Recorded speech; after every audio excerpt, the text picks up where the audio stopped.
Hello there, and welcome to our channel, where curiosity takes the scenic path and history becomes a gentle companion to your evening.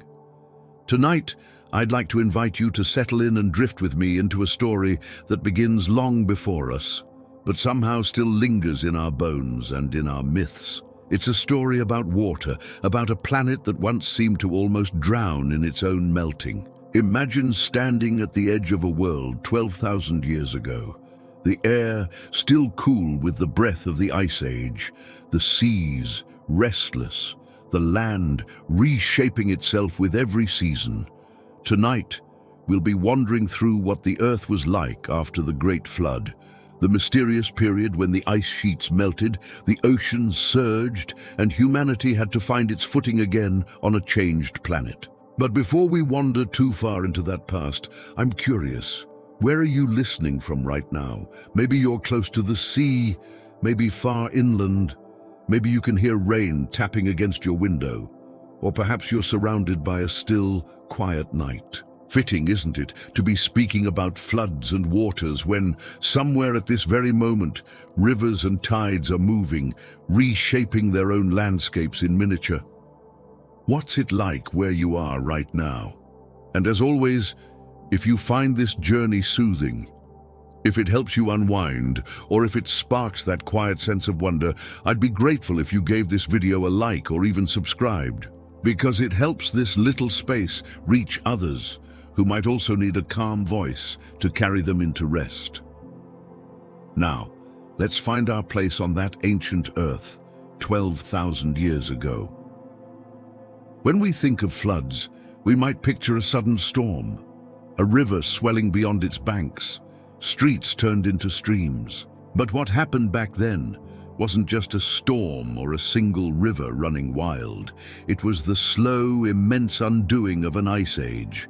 Vast glaciers that had once blanketed continents were melting. They had locked away enormous amounts of the world's water for tens of thousands of years, pressing down on the land with unimaginable weight. And when those sheets of ice began to retreat, the world shifted.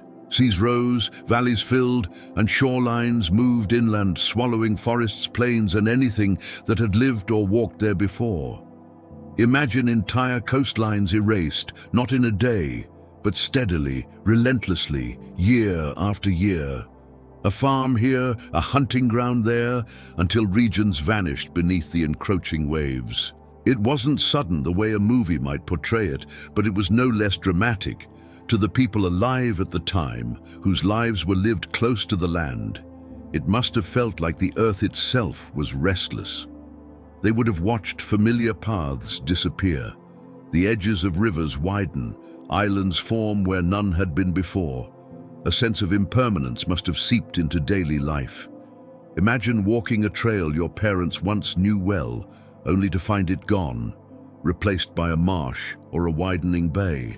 Imagine losing not just a home, but a landscape itself. The flood is often spoken of in myths and legends. From Mesopotamia to India, from the Americas to the Pacific Islands, stories of a great deluge appear again and again. While the details vary, the memory is the same. A world overwhelmed by water, people seeking safety on higher ground, and survivors carrying the story forward. Myths have a way of preserving experiences that are too vast or too frightening to capture in ordinary words. Perhaps the myths of floods are the way our ancestors remembered the slow catastrophe of their own rising seas. Perhaps what seemed like the anger of gods was really the earth reshaping itself at the end of the Ice Age. But even stripped of myth, science is just as powerful. Around 12,000 years ago, sea levels rose hundreds of feet compared to what they had been during the height of the Ice Age. That meant that coastlines looked nothing like they do today.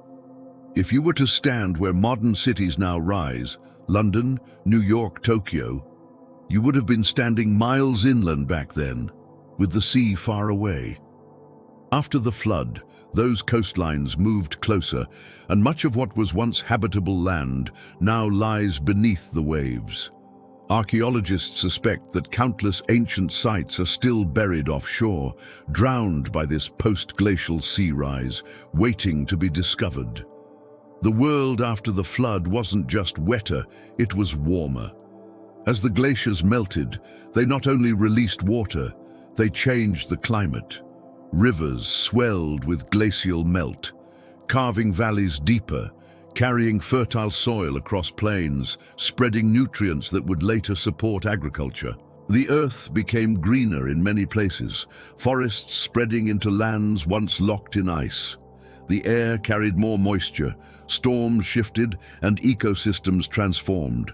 It was a time of endings, yes, but also of beginnings. For humans, these changes were not abstract. They shaped migration, survival, and the birth of cultures. Entire groups of people had to move as their homes disappeared under rising waters. Some went inland, some followed new rivers, some adapted to life near the expanding seas, learning to fish and sail. It was a time of adaptation, of ingenuity, and of resilience. Perhaps this is why flood stories often end not just with destruction, but with renewal. Out of loss came new ways of living. Out of drowning came rebirth. If you close your eyes and picture it, you might imagine a family sitting near a fire on the edge of what had once been dry land.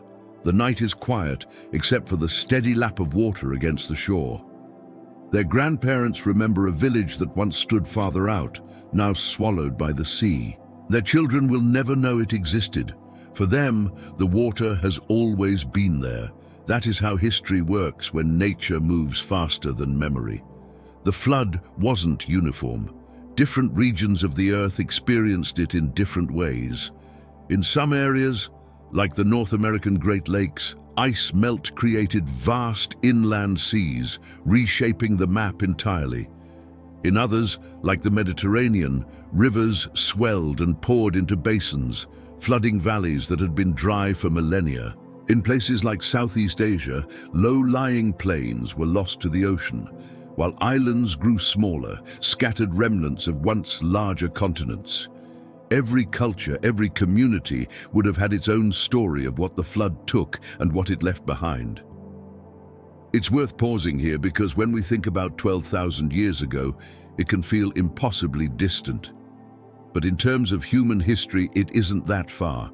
Our ancestors were already skilled toolmakers, artists, storytellers.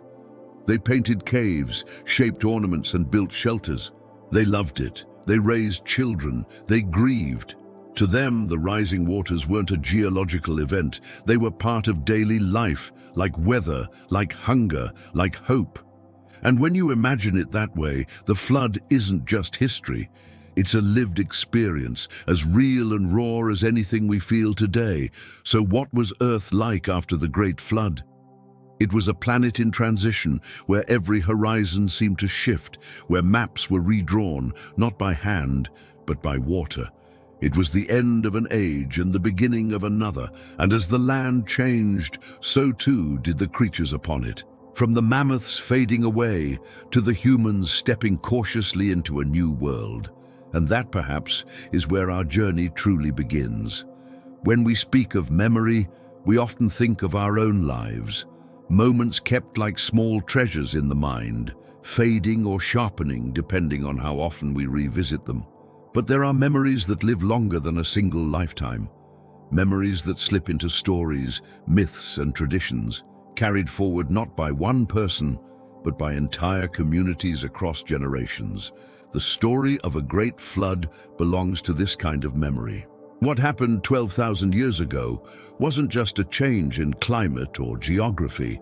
For the people who lived through it, it became a marker, a boundary between the world before and the world after. And when something reshapes the very land under your feet, it doesn't fade easily from human imagination. It lingers, retold around fires, passed down as warnings, preserved in song and story until it becomes something bigger than memory, something close to myth. Everywhere you look in human culture, you find echoes of the flood. It's there in the story of Noah in the Hebrew Bible, where rains fell for 40 days and 40 nights until only those on the ark survived. It's there in the Mesopotamian epic of Gilgamesh, one of the oldest written tales we possess, where the gods send a flood to cleanse the world, and one man is told to build a vessel to preserve life. It's in Hindu traditions, where the god Vishnu, in the form of a fish, warns Manu of a coming deluge, guiding him to build a boat that carries seeds of life. It's told among the Hopi, the Ojibwe, and countless other indigenous peoples of North America, where waters rose, and only those who listened to the animals or to divine messengers survived. Even in places as far apart as Polynesia and Scandinavia, stories of overwhelming waters are part of cultural memory. Now, it's true that floods happen everywhere. Rivers overflow, storms bring surges, tsunamis strike without warning. But the universality of the flood story suggests something larger. Not just local disasters remembered, but an echo of a global event. A time when waters did not simply rise for a season, but remade the map of the earth itself. For communities 12,000 years ago, living close to coasts and rivers, the sea level rise after the Ice Age must have seemed like the world itself was drowning. Even if the changes were gradual, on a geological scale, for human lives, the difference between a safe home and a lost one might be a single generation. That is more than enough to etch a memory deep into culture. Imagine a community living along what is now the continental shelf back when it was dry land. To them, the shore might have been miles away, a horizon of salt air and tides. Over the years, they watched the shoreline creep closer. Fields where they gathered food became marshes. Burial grounds were swallowed by brackish water. Trees that once stood tall ended up half drowned. The elders told stories of where the land used to be, and children grew up hearing of places they would never walk because the sea had claimed them. To us, this is data. Sea levels rising, coastlines shifting. To them, it was personal. It was the loss of sacred places, hunting grounds, homes, and ancestors. When we look at myths through this lens, they become less like fantasy and more like cultural records, imperfect but deeply meaningful. The flood at the edge of memory may not describe a single storm, a single year of rain, but rather the long, slow catastrophe of post-Ice Age flooding. And the way those stories are told, through gods, through punishments, through survival, reflects how people made sense of what they could not otherwise explain. Why did the waters rise? Why did the world change in a time before geology, before science as we know it? The answers had to come through the story. It's striking how often these flood myths center not just on destruction but on survival. There is always someone who listens, someone who builds the boat, someone who climbs to higher ground. The flood is not the end. It is a trial after which humanity begins again. In that sense, these stories are less about despair and more about resilience. They say, yes, the waters rose. Yes, the world changed, but life continued. We endured. And perhaps that is why they were worth telling over and over, because they carried not just fear of the flood, but hope for what came after. The idea of cultural memory brings us to something important. How do we know which myths connect to real events? Archaeologists and anthropologists look for patterns. When a story appears across many cultures in distant places, when it describes not just vague catastrophe, but details that align with geology or climate data, it hints that the memory may be rooted in reality. For example, in Australia, indigenous oral traditions describe coastlines and landmarks that are now submerged, but were once above sea level during the Ice Age. These stories were passed down for thousands of years, long before written records, yet they match geological reconstructions of what the land looked like. That suggests oral memory can survive far longer than we sometimes imagine, preserving the outlines of events like floods across immense spans of time. So when we hear stories of a great deluge, perhaps we shouldn't dismiss them as just myth. Perhaps they are fractured, stylized records of what life was like after the glaciers melted. The flood at the edge of memory may be the human way of keeping hold of an event too vast to fully comprehend, but too important to forget. Picture again a small group thousands of years ago telling their children why the world looks the way it does, why the coastlines seem new, why the rivers run wider, why shells can be found far inland. They would have explained it in the terms they had. The gods were angry, or the spirits decided to wash the land clean. The stories carried warning, but also meaning. They helped the next generation make sense of a world that seemed to be constantly shifting. In that sense, the flood at the edge of memory was not just about the past, but about teaching how to survive the future. And these memories didn't just stay within communities. They traveled. As people migrated to new lands, they carried their flood stories with them. Over time, these stories adapted to new landscapes, new gods, new languages. The core idea remained. Waters once rose and changed everything, but the details shifted depending on where the story was told. In a desert culture, the flood might be framed as an unimaginable punishment. In a river culture, it might be seen as a recurring cycle. In an island culture, it might be part of an origin story. The universality lies not in identical details, but in the shared memory of overwhelming waters. What makes this all the more fascinating is how these myths intersect with the science we now uncover. Sediment cores from ocean floors show sudden pulses of fresh water entering the seas during glacial melt. Geological records reveal drowned river valleys now forming the seabeds of our coastlines. Fossils of plants and animals are found beneath the waves, reminders of lands once above water. Each of these discoveries matches, in its own way, the memory preserved in stories. It is as if science is slowly catching up to what human culture has carried in its imagination all along. There is also the question of why flood myths are remembered more vividly than other kinds of disasters. Earthquakes, volcanic eruptions, droughts, all of these would have been part of human experience. Yet, it is the flood that dominates global mythology. Perhaps it is because water is both life and danger. We cannot survive without it. Yet too much of it can sweep away everything. Floods are also visible in a way droughts are not. You can watch the waters rise, watch the land disappear. The transformation is undeniable. And when that transformation is not just temporary, but permanent, as it was 12,000 years ago, it leaves a scar not just on the land, but on human memory. So, when we speak of the flood at the edge of memory, we're really speaking of two things: the geological reality of post-Ice Age sea level rise and the cultural reality of how humans remembered it. One is written in rocks and shorelines, the other in stories and myths. Together they form a double record of the same event, one natural, one human. It's worth considering how those ancient memories still shape us. Even today, flood myths resonate.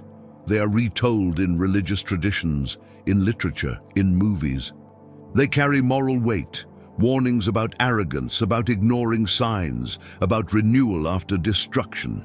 They remind us that water has always been both a gift and a threat. And they remind us that no matter how advanced we become, we are still vulnerable to the forces of nature, just as our ancestors were 12,000 years ago. In a way, listening to these stories is like listening to the earth itself. The planet doesn't speak in words, but in changes, rising seas, shifting climates, growing forests, vanishing ice. Humans translate those changes into narratives, and sometimes those narratives last far longer than we expect, bridging the gap between ancient experience and modern science.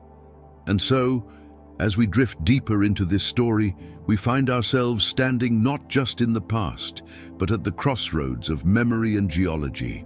The flood is at once a fact of nature and a fact of culture, remembered across continents, told in countless voices, yet always pointing back to the same truth. There was a time when waters rose and the world was never the same again. When the Ice Age began to loosen its grip on the planet, it didn't happen with a single crack or a single thaw. It happened with a slow but relentless retreat, an undoing of something that had been built over tens of thousands of years. Imagine sheets of ice, taller than mountains, stretching across continents, pressing down on valleys, covering everything in silence and cold. For generations, that was the world people knew. Then, slowly, the balance tipped. Temperatures inched upward, and what had been frozen for ages began to melt. That melting was not just a quiet drip of water down stone. It was a cascade that reshaped Earth itself. The retreat of the ice was the trigger for what we now call the Great Flood. When those glaciers melted, they released staggering amounts of water back into the oceans. The seas swelled, creeping inland, reshaping coastlines in ways that no one could ignore. Entire land bridges that had once connected continents began to sink beneath the waves. The Bering Land Bridge, for example, that stretch of Earth that once connected Siberia to Alaska, was slowly swallowed by the rising seas. For countless generations, humans and animals had crossed it, spreading across continents, hunting and following herds. After the ice retreated, that bridge was gone, leaving the Americas separated from Asia in a way that remains to this day. Europe, too, changed. What had once been dry plains between Britain and mainland Europe, an area known to archaeologists as Doggerland, was gradually inundated. Villages, forests and hunting grounds disappeared until only the North Sea remained. People living there would have watched their familiar landscapes dissolve, forcing them to move inland or adapt to new coastlines. Even now, fishermen sometimes pull up remnants of trees, bones or tools from those drowned lands. It's a reminder that what is now the sea was once home. And the retreat of the ice didn't just raise water levels, it changed the weight of the Earth's crust itself. Glaciers had pressed down on the land like massive hands, flattening valleys and holding the surface in place. When the ice melted, the land slowly began to rebound, a process called isostatic adjustment. In some places, this meant new hills and shorelines appeared, even as the sea rose. It must have been disorienting. Rivers shifted their courses, lakes expanded or drained, coastlines redrew themselves in the span of a few lifetimes. For the people living then, the world was not stable. It was alive, restless, unpredictable. Scientists estimate that during the height of the Ice Age, sea levels were more than 120 meters lower than they are today. That means vast areas of what is now seafloor were once dry land. As the ice retreated, all that space was reclaimed by the ocean. Over the course of several thousand years, seas rose steadily, sometimes with sudden surges, when massive glacial lakes drained in catastrophic bursts. One such event, known as the draining of Lake Agassiz in North America, may have sent so much fresh water into the oceans that it disrupted global climate for centuries. Imagine standing on the edge of one of those glacial lakes, a body of water larger than all of today's Great Lakes combined. To the people of the time, it would have seemed endless, a mirror of sky stretching beyond sight. Then, perhaps in a single season, an ice dam failed. The water thundered out, flooding valleys, tearing through forests, carving canyons that remain visible today. Downstream, rivers swelled beyond recognition. The surge raced to the oceans, raising sea levels in a matter of months. For people living anywhere near its path, it would have been a cataclysm, not myth, not metaphor, a lived disaster of unimaginable scale. The retreat of the ice also opened new pathways for life. As glaciers pulled back, they left behind freshly scraped land, raw and barren at first, but soon colonized by plants. Mosses, shrubs and grasses spread, followed by forests. Animals returned too, herds of reindeer, bison and later species that could thrive in warmer climates. Humans followed, adapting their ways of life to these changing environments. Where once they had hunted on tundra, they now learned to fish in rivers, to gather in forests, to adapt to landscapes that seemed to change within a generation. But the rising seas were relentless. Year after year, the water crept higher. To us, a few centimeters may not sound like much, but over a lifetime, those centimeters add up to the loss of fields, homes, and entire communities. Oral traditions might have remembered grandparents who farmed or hunted, where now only waves lap. Children grew up hearing stories of land that no longer existed. This slow loss carried with it not just practical hardship, but a kind of grief. Imagine knowing that the place where your ancestors lived, the places they considered sacred, were gone forever beneath the waves. That kind of loss imprints itself deeply. The Earth's transformation during this time was global. In Asia, the vast plains that had stretched far out from the coastlines disappeared under the rising seas. In the Pacific, islands shrank, forcing communities to move or adapt. In South America, glaciers in the Andes retreated, feeding massive rivers that carried nutrients into the Amazon basin, fueling the growth of one of the most diverse ecosystems on the planet. Everywhere, the story was the same: ice retreating, oceans rising, land changing. And yet, for all its destruction, the retreat of the ice also set the stage for the world we know today. Without those rising seas, many of the coastlines that now define our maps would not exist. Without the redistribution of water, many of the climates we live in would be entirely different. The retreat of the ice was both a loss and a creation, an ending and a beginning. It's easy to think of the past as static, as if the world 12,000 years ago was simply waiting for us to arrive. But in reality, it was dynamic, shifting, unstable. People alive then had to live not in spite of change, but within it, adjusting constantly as the ground itself moved beneath them. Their resilience was remarkable. They carried tools, stories, and skills into new lands, always finding ways to endure. The retreat of the ice and the rise of the oceans tested humanity, but it also forged adaptability that would become one of our greatest strengths. Consider too how this period shaped human imagination. To watch seas rise, to see land vanish, to witness glaciers retreat, must have given the impression that Earth was not fixed, but alive. That impression found its way into myths of gods reshaping the land, of waters rising at divine command, of worlds ending and beginning anew. The physical world fed directly into the spiritual, because how else could you explain forces so much greater than human will? The retreat of the ice and the rise of the seas were not just natural events. They became the canvas upon which humans painted their earliest understanding of power, change, and survival. If you stood on one of those ancient shores, watching the tide creep higher each year, you might not have thought of it in terms of melting glaciers or global climate. You would have thought of it in terms of home, of where to gather food, of where to shelter, of where your children might live.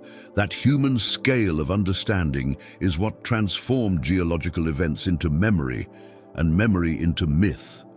And that is why, even now, we can still feel a connection to those ancient floods. They remind us that we too live in a world that changes, sometimes slowly, sometimes suddenly, but always in ways that demand adaptation. And so, as the ice retreated and the oceans rose, Earth was remade, not in a single moment, but in countless ones, spread across generations. A world that had been locked in cold gave way to warmth. A planet that had been divided by glaciers became open and flowing. The maps we would one day draw began to take shape, not by human hands, but by the steady persistence of water. And humanity, small in number but rich in resilience, learned to walk through this shifting world, carrying stories that still echo in our imaginations today. When we think about the world today, we take coastlines for granted, as if the line where land meets sea has always been fixed.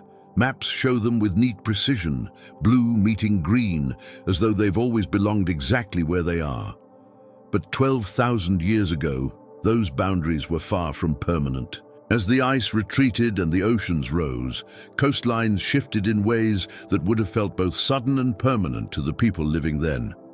Land that had been walked on, farmed and worshipped disappeared.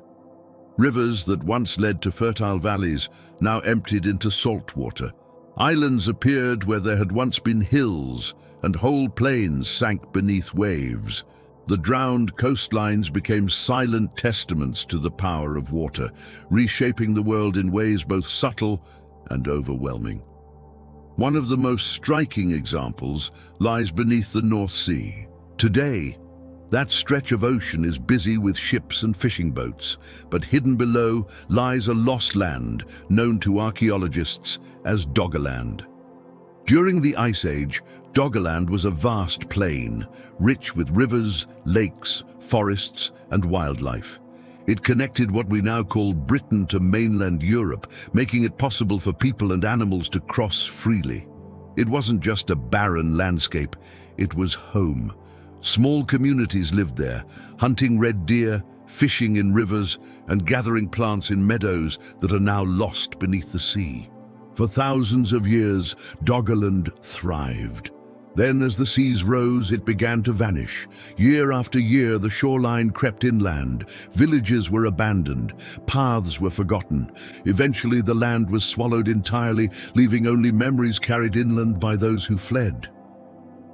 Today, trawlers still drag up bones, antlers, and tools from the seabed, proof that a world once vibrant now lies drowned and silent. Doggerland is not unique.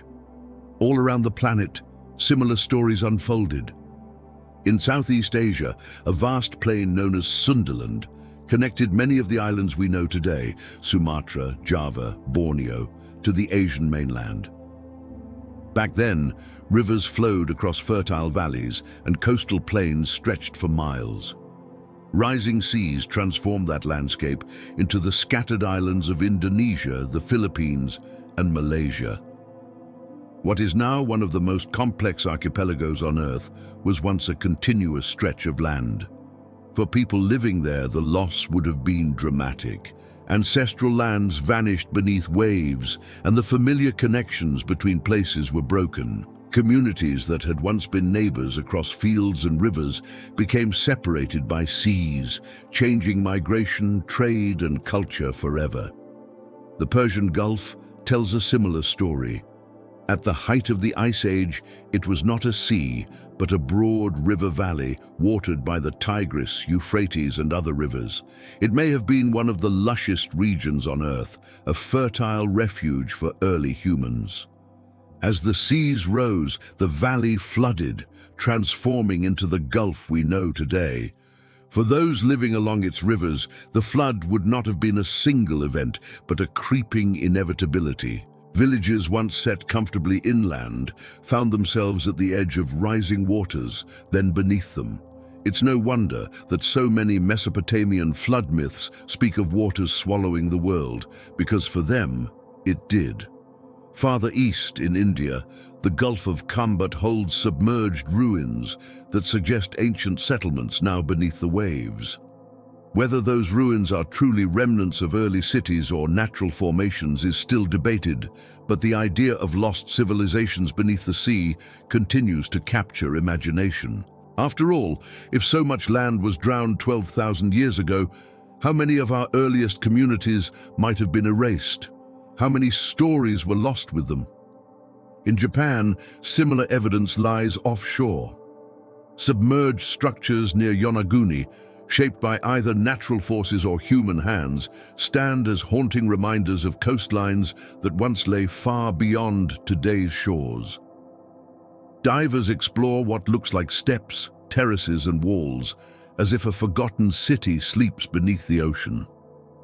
While scientists continue to debate the origins of these formations, the symbolism remains the same. Drowned coastlines hold secrets, fragments of lives once lived on land we can no longer walk. The Americas, too, hold their drowned worlds.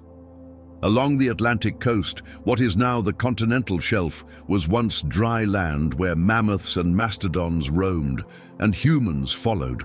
In Florida, underwater caves contain skeletal remains of early peoples, evidence that coastlines have shifted dramatically since they lived there. In South America, regions that are now low-lying coasts were once plains, later submerged by the relentless rise of water.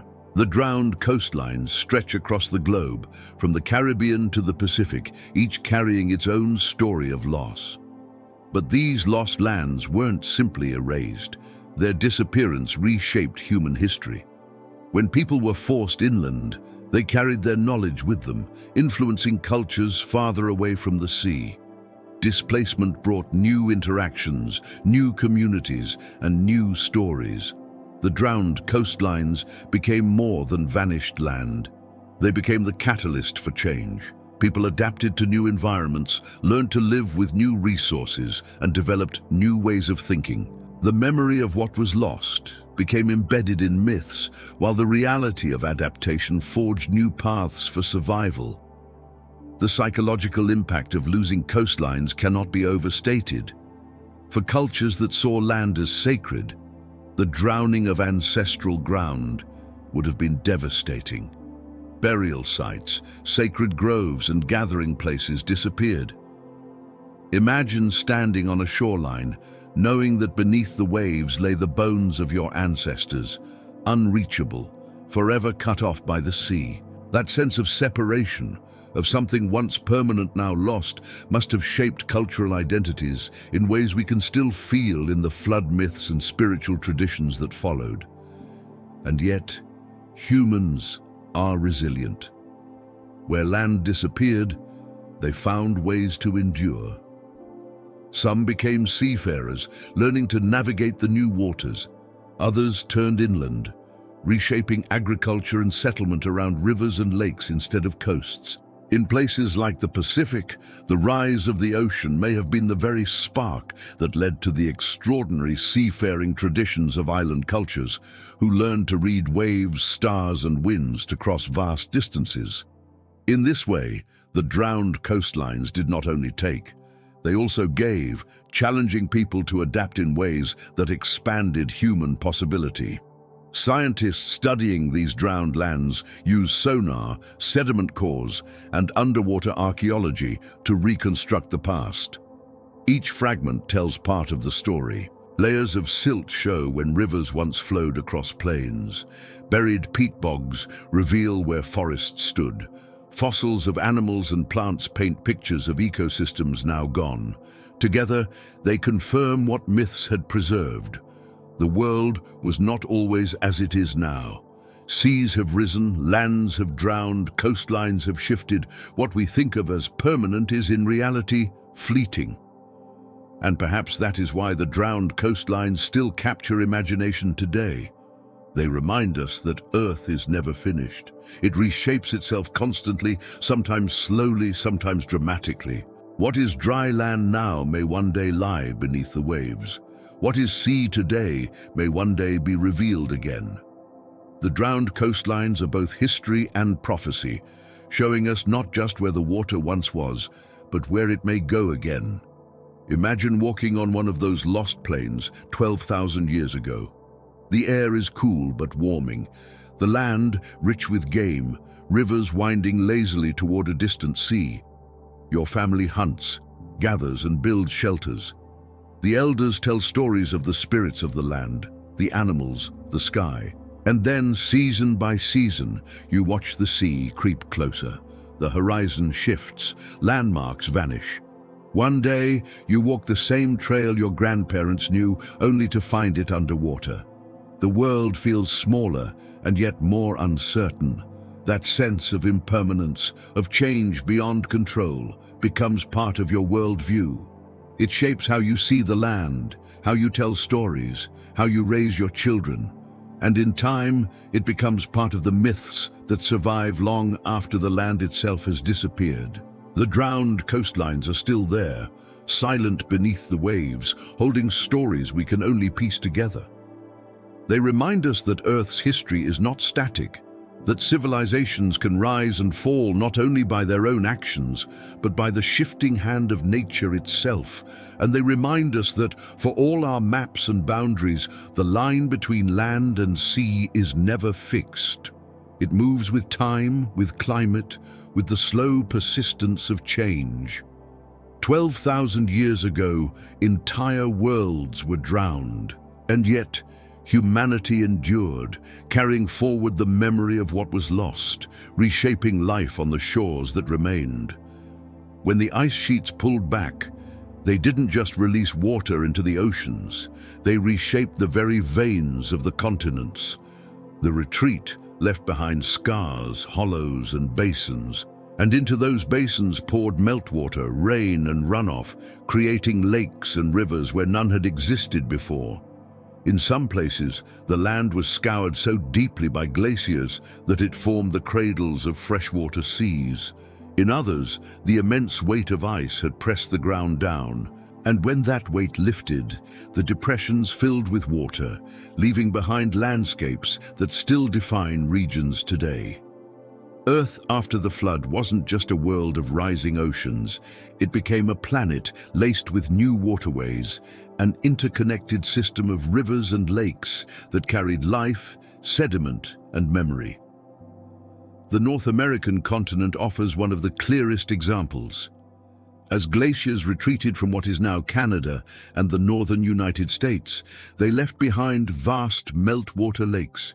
One of the greatest was Lake Agassiz, a body of water so large it dwarfed anything we know today. At its peak, Lake Agassiz stretched over hundreds of thousands of square kilometers, larger than all of today's Great Lakes combined.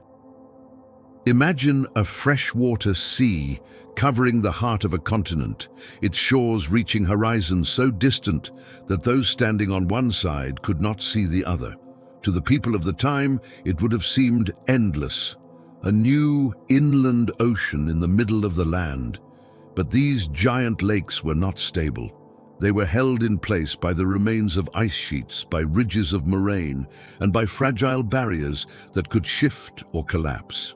When one of those barriers failed, the results were catastrophic. Glacial lake outburst floods roared across the land, carrying with them billions of tons of water. Valleys were gouged, canyons carved, soils stripped away. The Missoula floods in the Pacific Northwest of North America are one such legacy. At the end of the Ice Age, an enormous lake formed in Montana behind an ice dam. When that dam gave way, water surged across Washington state, ripping up earth, creating giant channels, and scouring the landscape into shapes that can still be seen today. Dry waterfalls, immense ripple marks, and scablands that tell the story of water moving with unimaginable force. For people who may have lived nearby, the sound and sight of such a flood would have been overwhelming. It was not a trickle or a stream, it was the earth itself in motion. Elsewhere, as glaciers withdrew, they created the beginnings of what we now know as the Great Lakes. Superior, Michigan, Huron, Erie, and Ontario are all children of the Ice Age, born when retreating ice left behind deep basins. Over thousands of years, those basins filled with meltwater, shaping ecosystems, providing routes for migration, and later becoming lifelines for human cultures. Imagine being among the first humans to approach those lakes. Vast mirrors of sky and water, rich with fish, surrounded by forests growing in the newly thawed soil. For them, these lakes were not just resources. They were worlds of their own, sources of food, of transport, of stories. In Europe, the story was similar. Scandinavia, once buried under kilometers of ice, became a land of rivers and fjords as the glaciers melted. Deep valleys filled with seawater, creating the fjords of Norway, while countless smaller lakes dotted Finland and Sweden, earning Finland the name Land of 1,000 Lakes. These waters became arteries for life, guiding movement, providing fish, and carving the identity of the land itself to the first people returning north as the ice retreated. These lakes and rivers must have seemed like gifts left behind by the glaciers, shimmering signs of a new world. Asia too was transformed. In Siberia, immense rivers like the Ob, Lena and Yenisei swelled with meltwater, carving even deeper channels across the vast tundra. In Central Asia, glacial melt fed inland seas and lakes, some of which grew to enormous size before shrinking again as climates shifted. Even today, traces of these ancient lakes can be found in the deserts, dry basins where once there was water, the ghost footprints of the Ice Age floodwaters. The creation of new lakes and rivers didn't only change geography, it altered ecosystems in profound ways. Where there was water, there was life. Fish spread into new basins. Birds followed. Forests grew along riverbanks. The spread of water reshaped migration routes for animals and humans alike. Herds of animals came to drink at new lakes, and people followed them. Fish became a vital food source, and river valleys became gathering places. The rhythm of life began to follow the rhythm of these new waters. It's important to imagine the emotional side of this transformation. For people living through it, the earth was not fixed. It was shifting, fluid, alive. A valley that had once been a hunting ground might suddenly fill with water, becoming a lake. A small stream might swell into a river too wide to cross. Landscapes remembered by grandparents were gone, replaced by something new. That sense of impermanence must have been both frightening and awe-inspiring. At the same time that the oceans drowned coastlines, inland water gave new life, creating fertile zones where communities could thrive. It was a world of loss and renewal, destruction and creation, happening side by side. Some of the world's most enduring river systems were shaped or reshaped during this period. The Nile, swollen by meltwater from African glaciers, carved its way northward with even greater force. The Tigris and Euphrates carried the weight of shifting climates, eventually feeding the Fertile Crescent where agriculture would begin. In China, the Yellow River and Yangtze expanded their courses, their floods laying down fertile soils that would one day feed early civilizations. Everywhere the glaciers retreated, water wrote new lines on the land, and those lines became the stage for human history. And it wasn't only natural landscapes that were transformed. Human culture itself began to reflect the centrality of lakes and rivers. Settlements clustered around them. Myths grew out of them. Rituals were tied to their cycles. In the stories passed down, water was often not just a resource but a living force, giver of life, bringer of floods, boundary between worlds. The memory of the flood that had reshaped the planet was echoed in smaller daily experiences, with rivers that rose and fell, lakes that appeared and vanished. For archaeologists, these lakes and rivers are keys to unlocking human pasts. Settlements preserved beneath lake beds reveal tools, bones, and even traces of early farming. Rivers carry sediments that tell us about climates long gone. Pollen trapped in layers that reveal what plants grew nearby, charcoal that whispers of ancient fires. Every core sample taken from a lake bottom is like a diary, page after page written in mud and silt, chronicling the centuries of change since the ice retreated. It's also worth remembering that these new lakes and rivers were not permanent. Just as they were born from change, they continued to change. Some drained away as ice dams collapsed, others evaporated when climates warmed further. Still others, like the Great Lakes or Lake Baikal in Siberia, endured, becoming permanent fixtures of the landscape.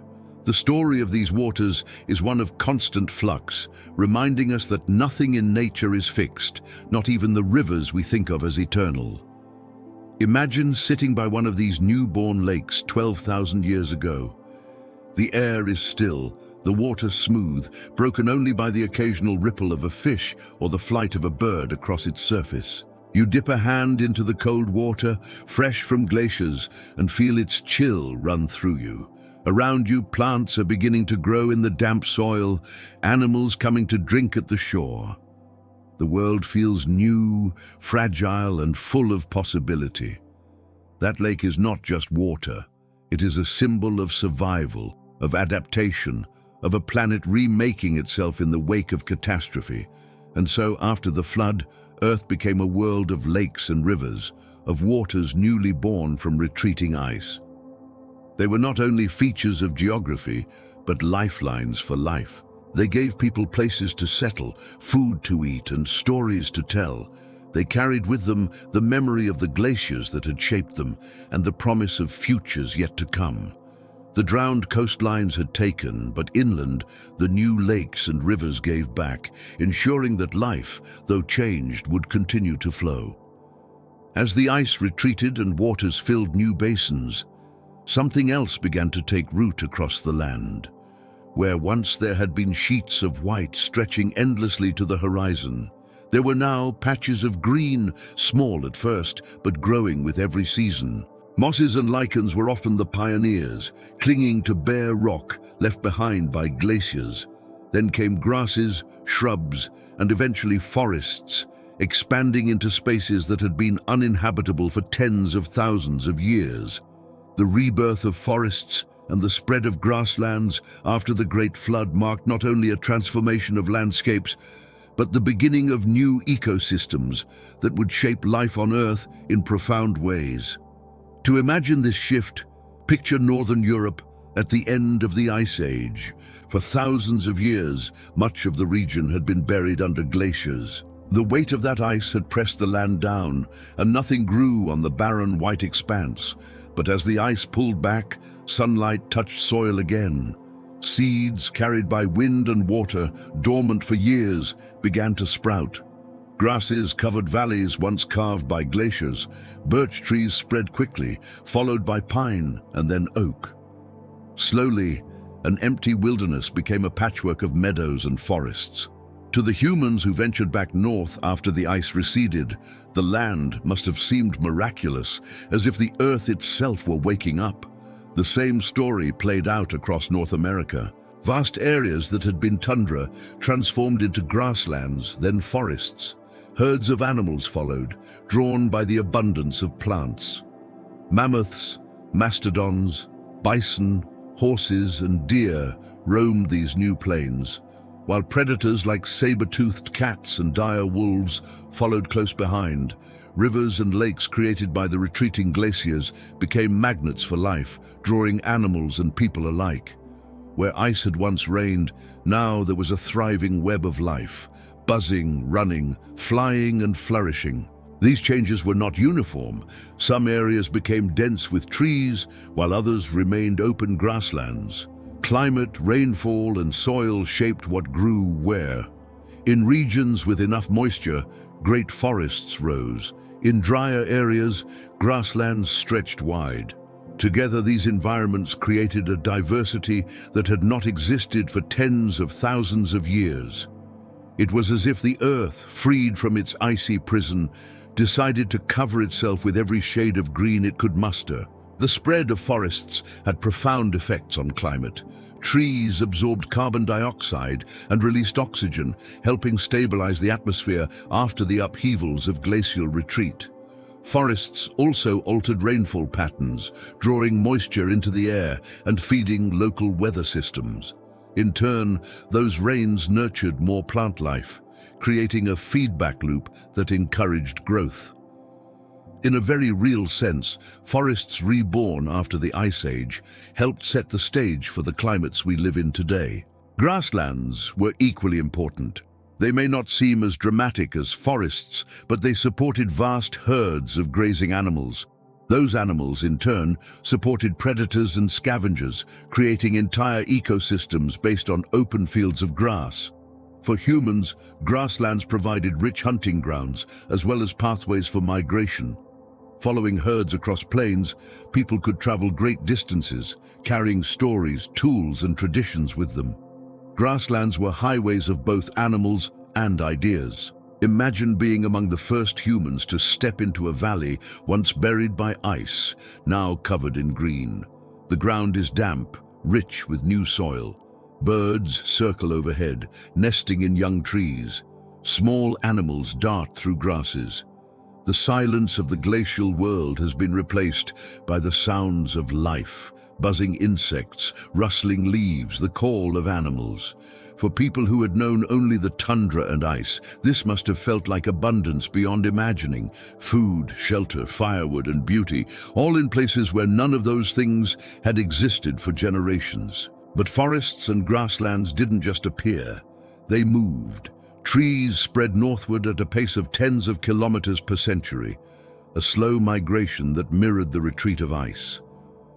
Over thousands of years, this shift reshaped entire continents. What had been icy wastelands became woodlands. What had been deserts became savannas. And in some cases, what had been forest became grasslands again when the climate shifted back toward dryness. The landscapes were never fixed. They were always in motion, responding to temperature, rainfall, and the rhythms of Earth itself. This constant change forced humans to adapt. In forests, they learned new hunting techniques, stalking deer and boar instead of mammoth. They gathered nuts, berries, and roots from the undergrowth. In grasslands, they developed strategies for hunting herds, sometimes driving animals into enclosures or traps. These new environments demanded creativity, and humans rose to the challenge. Their survival was tied to the land, and as the land changed, so did their ways of life.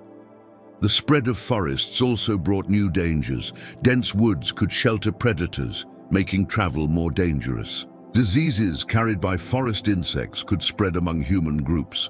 At the same time, forests offered safety and resources. They provided wood for tools, fuel for fire, and shelter from storms.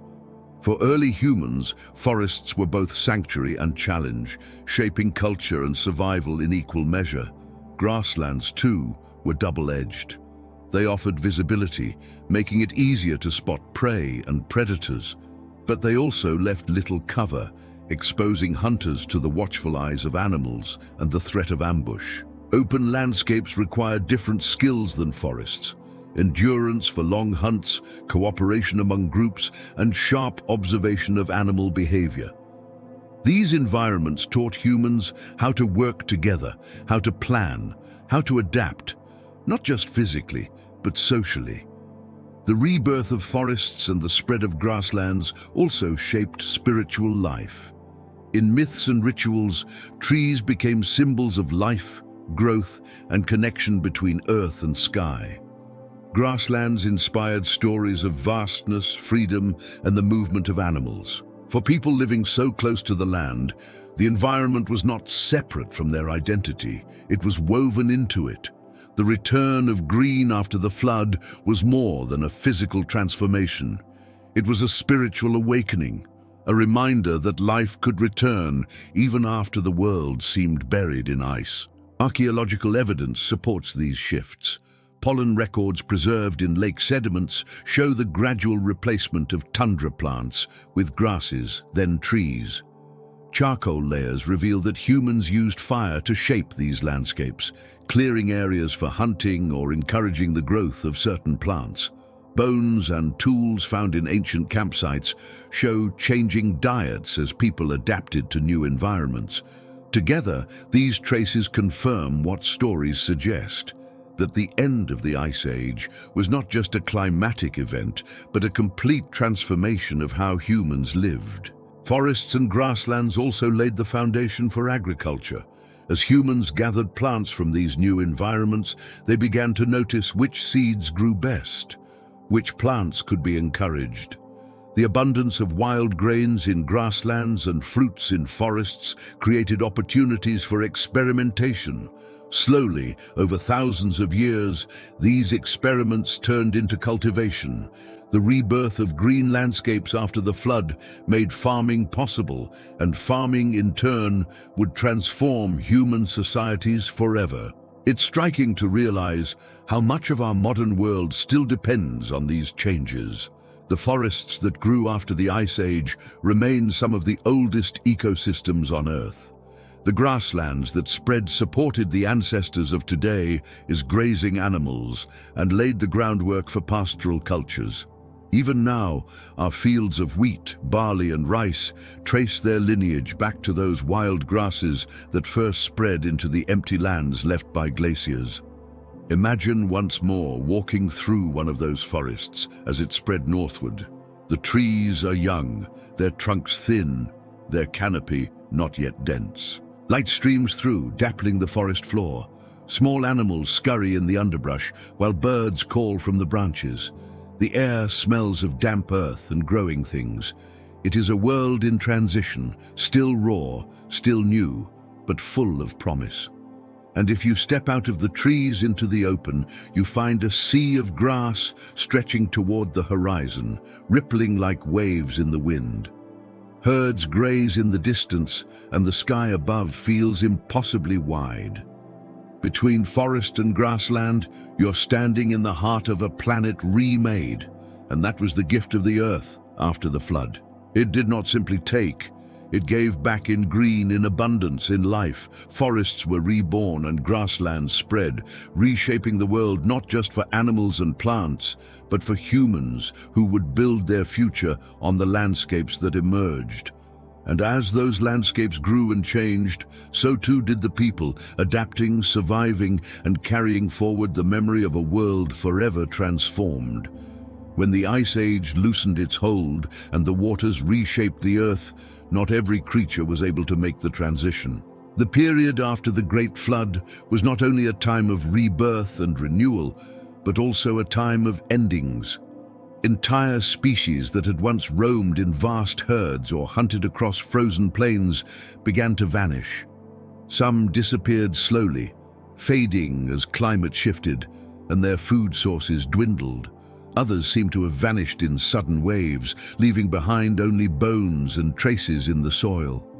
It was an age defined by survival, where some creatures adapted and thrived in the new world, while others could not keep pace with the changes. For thousands of years, mammoths had been icons of the Ice Age. Towering, shaggy, with long, curving tusks, they had thrived in the cold expanses of tundra and grasslands. But as forests spread and the open plains shrank, their numbers dwindled. The grasses that had once supported vast herds gave way to trees and shrubs. Warmer climates brought more disease and more competition from other species.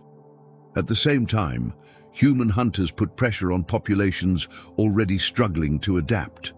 Piece by piece, the range of mammoths contracted until they were gone from most of the world. A few small populations lingered on remote islands for thousands of years longer, but eventually even they faded, leaving behind only bones, frozen remains, and the stories humans told of the giants that once walked the earth. Mastodons, close relatives of mammoths but with different diets and habits, faced a similar fate. They had once thrived in North America's forests, browsing on trees and shrubs. But as the climate shifted and forests changed, they struggled. Human hunting added more strain, and by around 10,000 years ago, mastodons had vanished. For humans who had lived alongside them, who had hunted them, their disappearance must have felt like the loss of both a food source and a part of the world's order. Imagine a child listening to an elder's story about mastodons long after they had disappeared, trying to picture creatures they would never see for themselves. And mammoths and mastodons were not alone. Giant ground sloths, some as large as elephants, roamed South America for millions of years. They dug into the earth with massive claws, feeding on leaves, moving slowly but powerfully through forests and plains. After the flood and the climate shifts that followed, they too disappeared. Saber-toothed cats, with their elongated teeth, once apex predators, also vanished. Dire wolves, larger and heavier than today's wolves, followed them into extinction. Giant beavers, camels in North America, horses that had once evolved on the continent but would not return until humans reintroduced them thousands of years later. All of these creatures were part of a wave of extinctions that marked the end of the Pleistocene and the beginning of our present age. The causes of these extinctions are still debated. Climate change alone was severe enough to challenge many species. The habitats they depended on were vanishing, transformed by rising seas, spreading forests, or warming temperatures. At the same time, humans had become more skilled hunters, equipped with stone-tipped spears, coordinated strategies, and growing populations. Humans were formidable predators. It's possible that many species might have survived one of these pressures alone, but not both together. Caught between shrinking habitats and relentless hunting, many could not adapt quickly enough. For humans, the extinctions were both a loss and an opportunity. The disappearance of large animals forced people to diversify their diets. Where once mammoth hunts might have provided meat, hide, bone, and ivory, now humans turned more towards smaller animals, fish, plants, and eventually cultivation.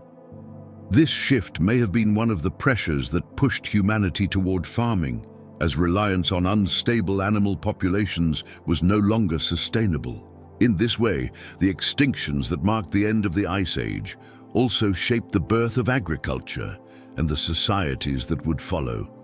Yet, not all species vanished. Many adapted and endured, becoming survivors of this great transition. Bison, for example, thrived in the new grasslands of North America. Though smaller than their Ice Age ancestors, they spread in vast herds, becoming a vital part of ecosystems and of human cultures that developed around them. Deer, elk, and moose all found niches in the reborn forests and meadows, adapting to changing diets and landscapes. Wolves, though their dire cousins disappeared, survived by remaining flexible, hunting in packs and adapting to a wide range of prey. Bears too endured, finding food in both forests and grasslands. The survival of these species shows that flexibility was the key. Those animals able to shift their diets, alter their behaviors, and move with changing environments had the best chances. Those locked into specific niches, dependent on habitats that were vanishing, were most vulnerable. In a way, the story of extinctions and survivors mirrors the broader story of life itself. Those who adapt endure, those who cannot fade into memory. Humans themselves were among the survivors, not because the world favored them, but because they adapted relentlessly. Where mammoths could not change their diets, humans could. Where saber-toothed cats relied on specific prey, humans could shift to many. Where giant ground sloths moved slowly, humans moved quickly across continents. It was this flexibility, combined with the ability to pass knowledge through language and story, that allowed humanity to endure in a world of such rapid change. Imagine standing on a plain once filled with mammoths, now empty. The silence would have felt heavy. The absence of the giants would not have gone unnoticed. Children might ask where the great beasts had gone. Elders might point to changing skies, to warmer winds, to the stories of hunters who once chased the mammoth across snow. That silence would echo not only in daily life, but in myth, in the stories told to explain why creatures once abundant were no more. Perhaps some of the monsters in ancient tales are echoes of those lost animals, remembered in fragments long after they disappeared. Extinctions also reshaped ecosystems in lasting ways. Without mammoths and mastodons to knock down trees and graze heavily, some forests grew thicker. Without giant grazers to keep grasslands open, shrubs expanded. The very balance of ecosystems changed, altering the path of evolution for countless species that remained. Survivors were not just individuals, but entire systems of life that adjusted to new realities. For archaeologists and paleontologists, the bones of these lost animals tell stories as vivid as any myth. Frozen mammoths in Siberia still hold flesh, hair, and even stomach contents, giving us a glimpse into their diets and lives. Fossilized footprints show where herds once moved. Cave paintings left by humans depict mammoths, bison, and horses with striking detail, evidence that these creatures were not only hunted, but honored in art. Through these traces, we can see both the extinctions and the survivors, both the losses and the continuities of life after the flood.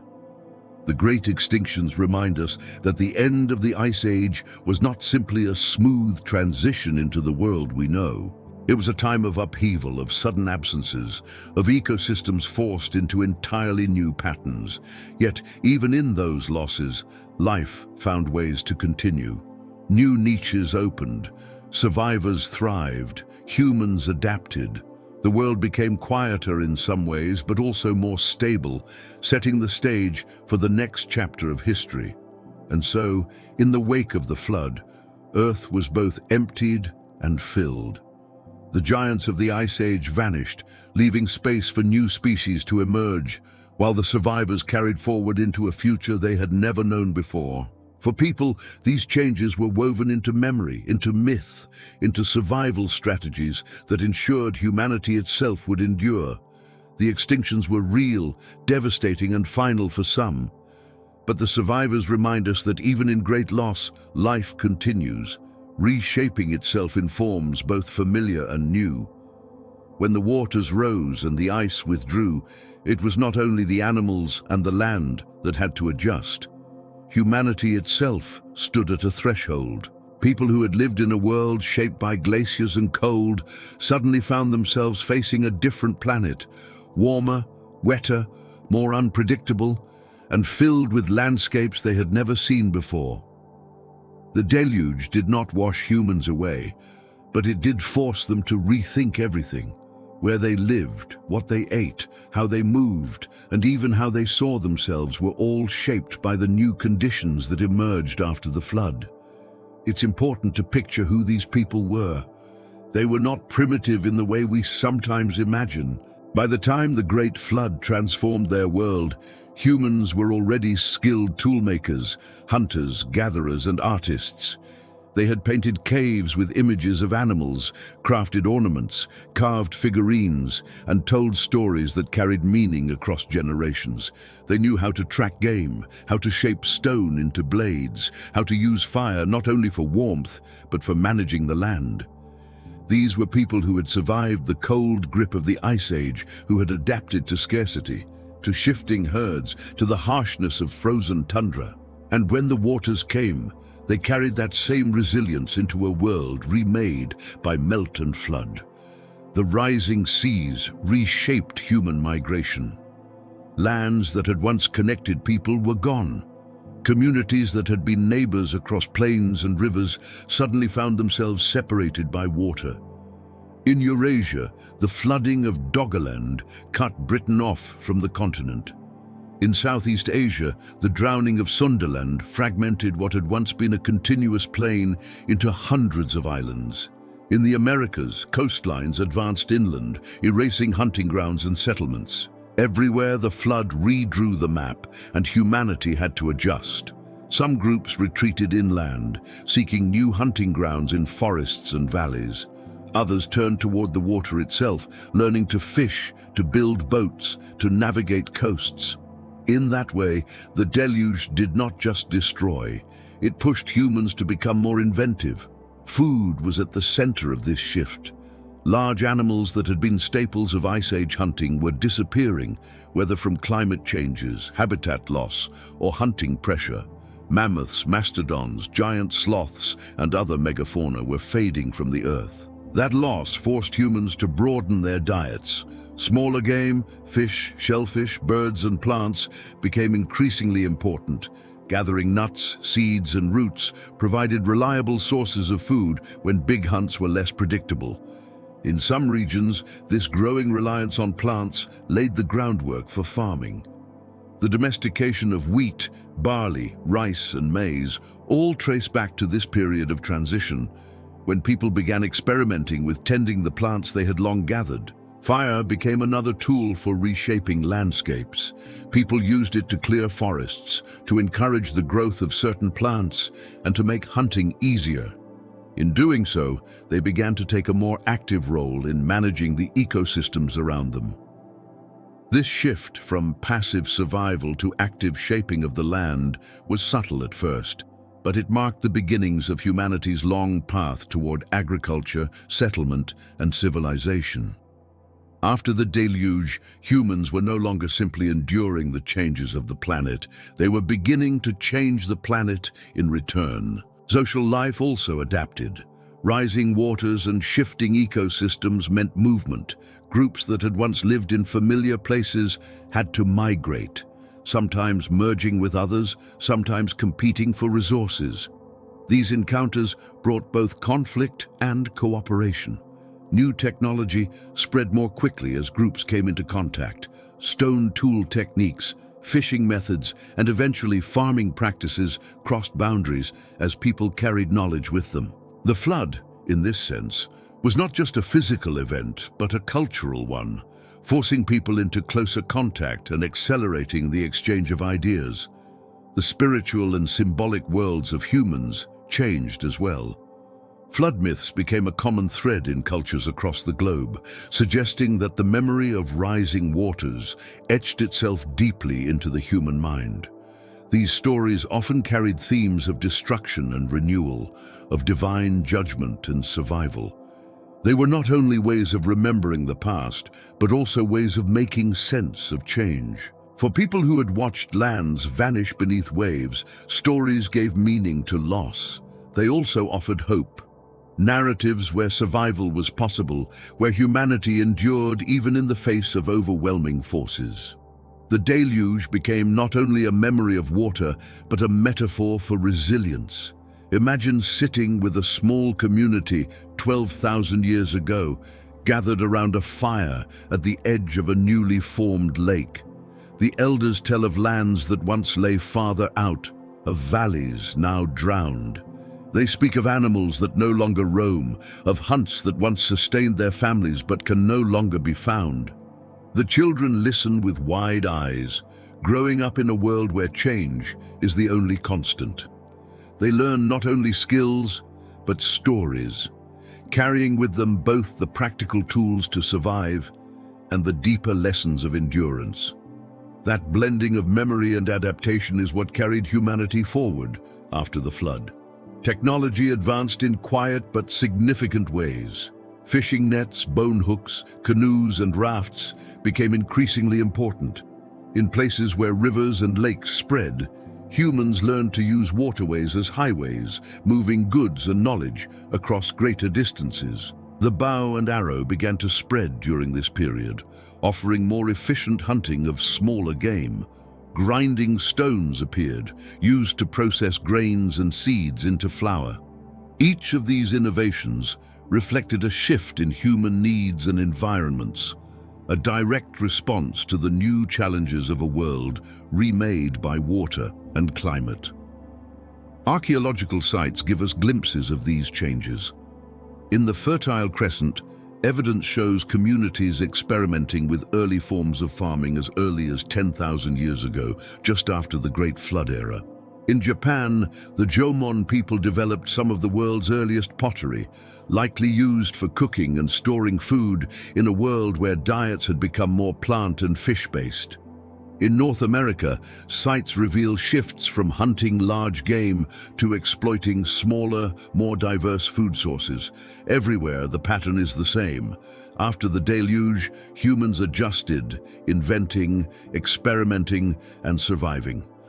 And it wasn't only survival, it was the beginning of flourishing. The stability that followed the Great Flood gave humans the opportunity to settle more permanently. Instead of chasing herds across vast plains, they could plant crops, build villages, and develop traditions rooted in place. This was not immediate or universal. Many groups continued to live as hunters and gatherers for thousands of years. But the seeds of a new way of life were planted. Those seeds would grow into farming, cities, and civilizations, all because humanity found ways to endure after the flood. But even as people settled, the memory of the deluge never left.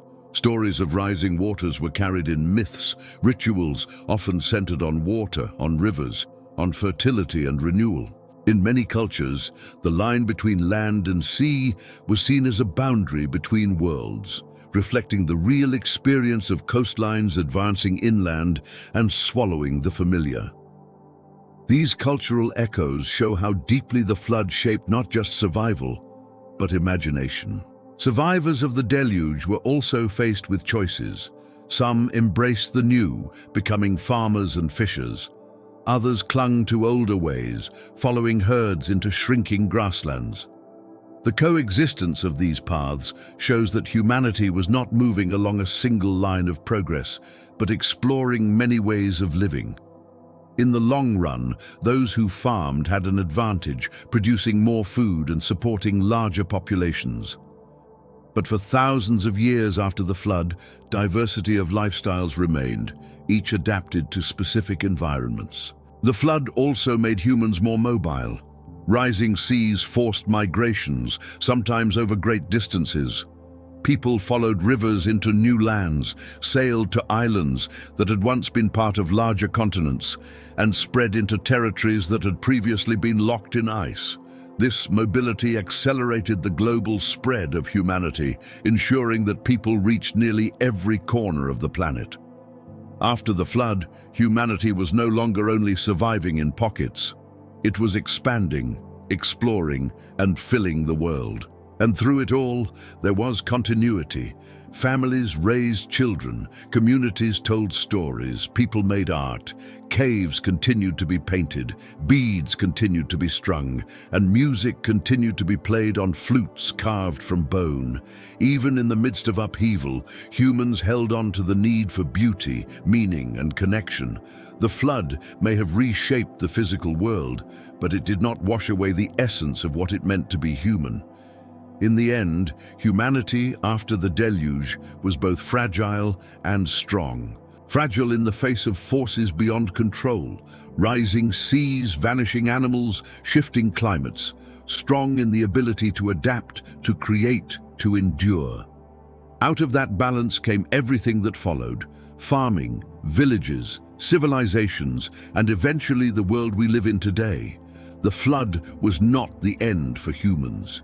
It was the beginning of something entirely new. When waters rise and lands vanish, the earth itself seems to erase memory. Villages are swallowed, trails disappear, burial grounds are lost. Yet humans have always had ways of resisting that kind of forgetting. We carry what we cannot hold in story. We turn what we witness into myth, preserving experience not in stone or parchment, but in tales repeated by voice, by song, by ritual. The great flood that reshaped the world after the Ice Age was remembered this way. Across continents and across time, people spoke of waters that drowned their world, of gods or spirits who warned them, of survivors who carried life into a new age. These myths are not identical, but they share a rhythm, a pulse, as if they all echo the same truth. One of the most famous stories comes from Mesopotamia. Long before the tale of Noah entered the Hebrew Bible, the Epic of Gilgamesh told of Utnapishtim, a man warned by the gods of a coming deluge. He built a massive vessel, filled it with animals and his family, and survived while the floods swept over the world.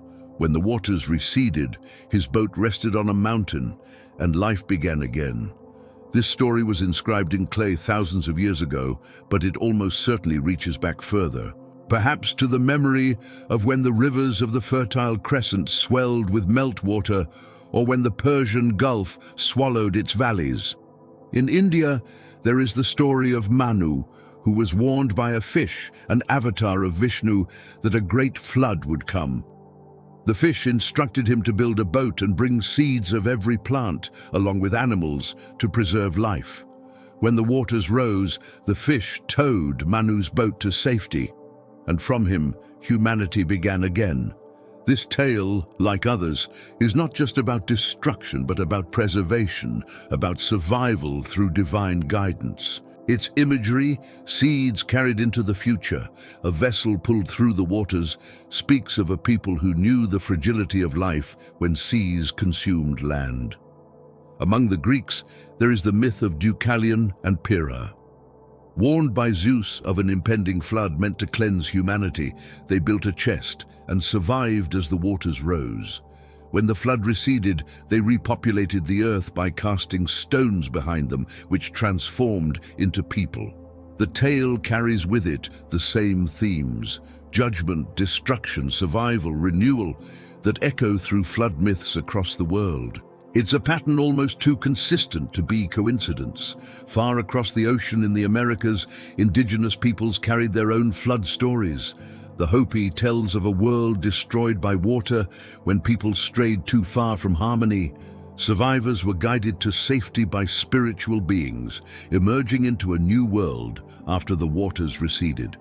The Ojibwe speak of a flood that covered the earth, where animals helped recreate land by diving beneath the waters to bring back mud. In Mesoamerica, Mayan traditions describe earlier worlds destroyed by flood before the present one was formed. Again and again, the themes align: water overwhelms, the world is cleansed, survivors endure. In the Pacific Islands, flood myths take on forms suited to life surrounded by ocean. Stories from Polynesia tell of islands sinking, of gods lifting survivors to higher ground, of canoes carrying people across endless seas after their homes were submerged. These tales may reflect memories of rising waters that transformed coastlines across the Pacific, scattering islands and shrinking once larger lands. The stories preserve not only the disaster, but also the knowledge of navigation, survival, and renewal.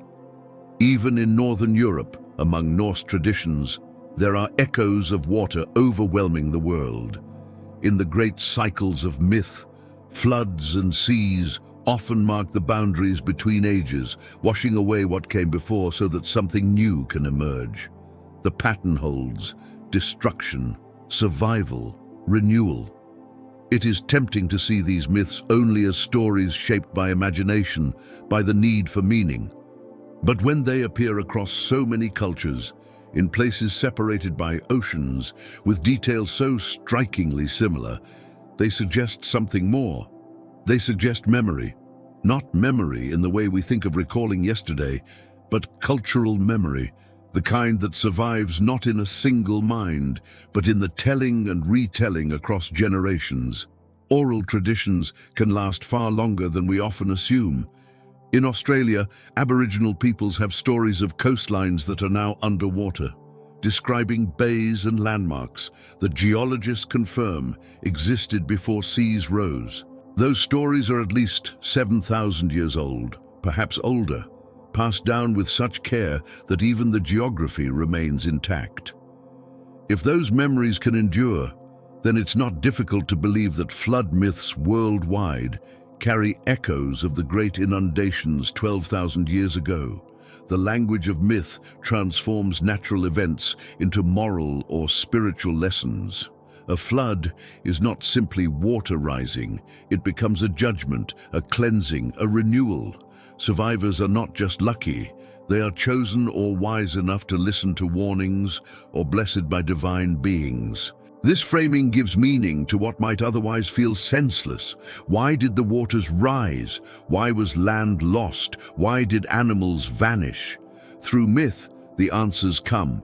Because the gods demanded it, because humanity needed cleansing, because the world needed renewal.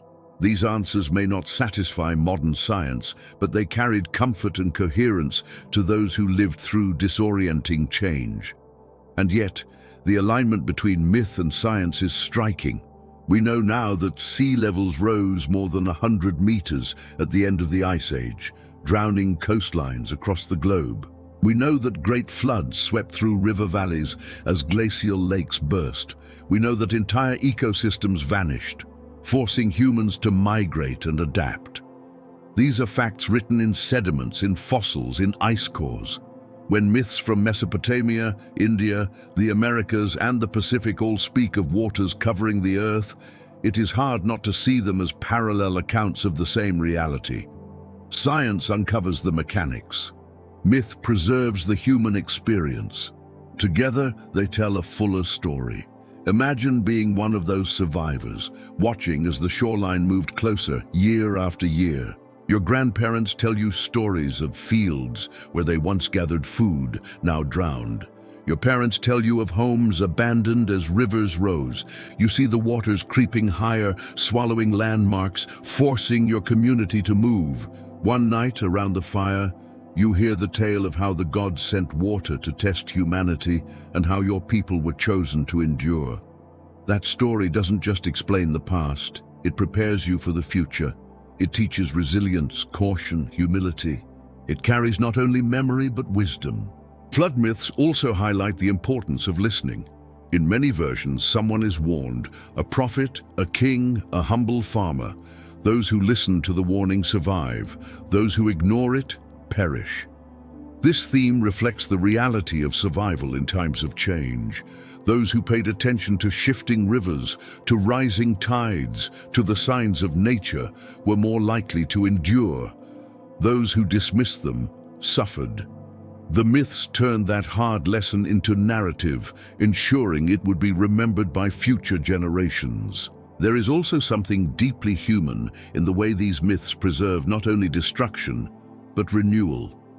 The flood ends, the waters recede, life begins again. Survivors plant seeds, release animals, and build homes. The world is washed clean, and a new age begins. This theme reflects the resilience of humanity itself. Even in the face of overwhelming loss, people found ways to begin again. The myths captured that spirit, offering hope as well as warning. For us today, these myths are windows into how our ancestors understood their world. They show us that memory is not only preserved in artifacts, bones, and ruins, but in stories told across time. They remind us that human beings have always sought meaning in change, always woven survival into narrative, and they connect us to those who lived 12,000 years ago, showing that we are not so different. We too seek to explain the forces that reshape our world. We too tell stories of catastrophe and survival, of endings and beginnings. The flood myths, in the end, are not fantasies. They are echoes of truth, shaped by memory, transformed by imagination, carried across centuries. They are reminders that Earth itself changes, that waters rise, that nothing is permanent. But they are also reminders that we endure, that we adapt, that even when the world seems to drown, life finds a way forward. When the ice melted and the seas rose, it seemed as though the Earth was finally moving into a new, warmer age. Forests were spreading, rivers were flowing, animals were returning, and humans were finding ways to adapt. Yet the planet is rarely so predictable. Just as warmth was taking hold, a sudden shift reversed the trend. The world plunged back into a period of intense cold, a final gasp of the Ice Age that scientists call the Younger Dryas. For over 1,000 years, glaciers advanced again, temperatures dropped sharply, and the promise of a warmer, greener Earth was put on hold. It was a chilling reminder that climate does not always move in smooth lines, but in jolts, in stumbles, in moments when the world seems to hesitate before moving forward. To understand the Younger Dryas, imagine living in Europe or North America around 12,800 years ago. The glaciers had been retreating, rivers had swelled with meltwater, and plants and animals were beginning to thrive again. Then, within the span of a human lifetime, the climate shifted. Winters grew harsher, summers became shorter and colder. Forests stopped spreading, and in some places retreated. Tundra plants once again dominated landscapes that had seemed on the verge of blooming. Herds that had returned now dwindled, and people who had been experimenting with new ways of life faced the familiar challenge of scarcity. For generations, raised with the expectation of warming, the sudden cold must have been bewildering, even terrifying. Scientists still debate the cause of this sudden chill. One leading theory points to the massive influx of fresh water into the North Atlantic, released when glacial lakes, such as Lake Agassiz, suddenly drained. That surge of fresh water may have disrupted ocean circulation, weakening the currents that carried warm water northward. Without those currents, the North Atlantic region cooled dramatically, pulling much of the northern hemisphere into a 1,000-year winter. Another theory suggests that a comet or asteroid impact could have triggered widespread fires, releasing particles into the atmosphere and blocking sunlight. Still others propose volcanic activity as a factor.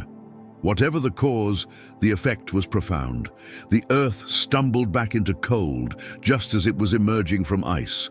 The Younger Dryas had global consequences. In Europe, temperatures dropped by as much as 10° in a matter of decades. Glaciers advanced once more, grinding across mountains and valleys.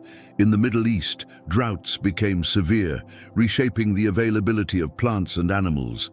In North America, ice sheets stabilized for a time, halting their retreat. The sudden shift in climate created enormous challenges for every living thing on the planet. Ecosystems that had been in flux now faced a new kind of instability. Plants and animals that had just begun to spread found themselves struggling again. Humans, caught in the middle, had to adapt once more to a world they thought they had left behind. For people in the Fertile Crescent, the Younger Dryas may have been a turning point.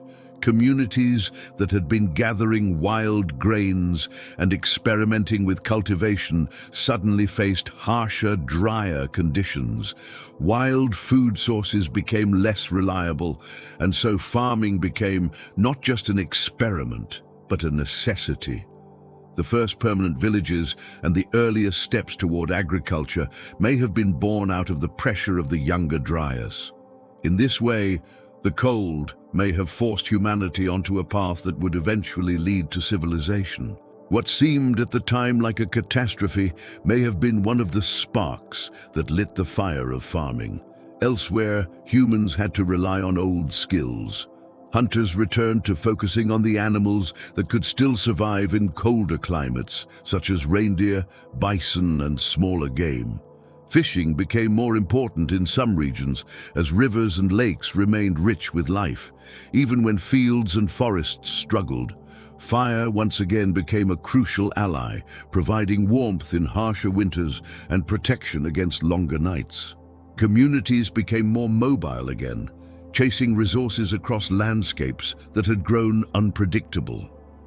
The psychological toll must have been immense. Imagine growing up hearing from your parents that the world was getting warmer, that forests were returning, that animals were coming back. Then, as you grow older, you see the opposite. The world grows colder, harsher. Land you thought would bloom again becomes barren. The sense of uncertainty, of not knowing what the earth would do next, must have weighed heavily. In myths and stories, perhaps this uncertainty was explained as the will of the gods, or as punishment, or as a test. However it was framed, the Younger Dryas would have been remembered as a time of hardship, when hopes for renewal were deferred. The archaeological record reflects these struggles. Sites in the Levant show a shift toward more intensive use of plants, evidence of people trying to cope with dwindling wild resources.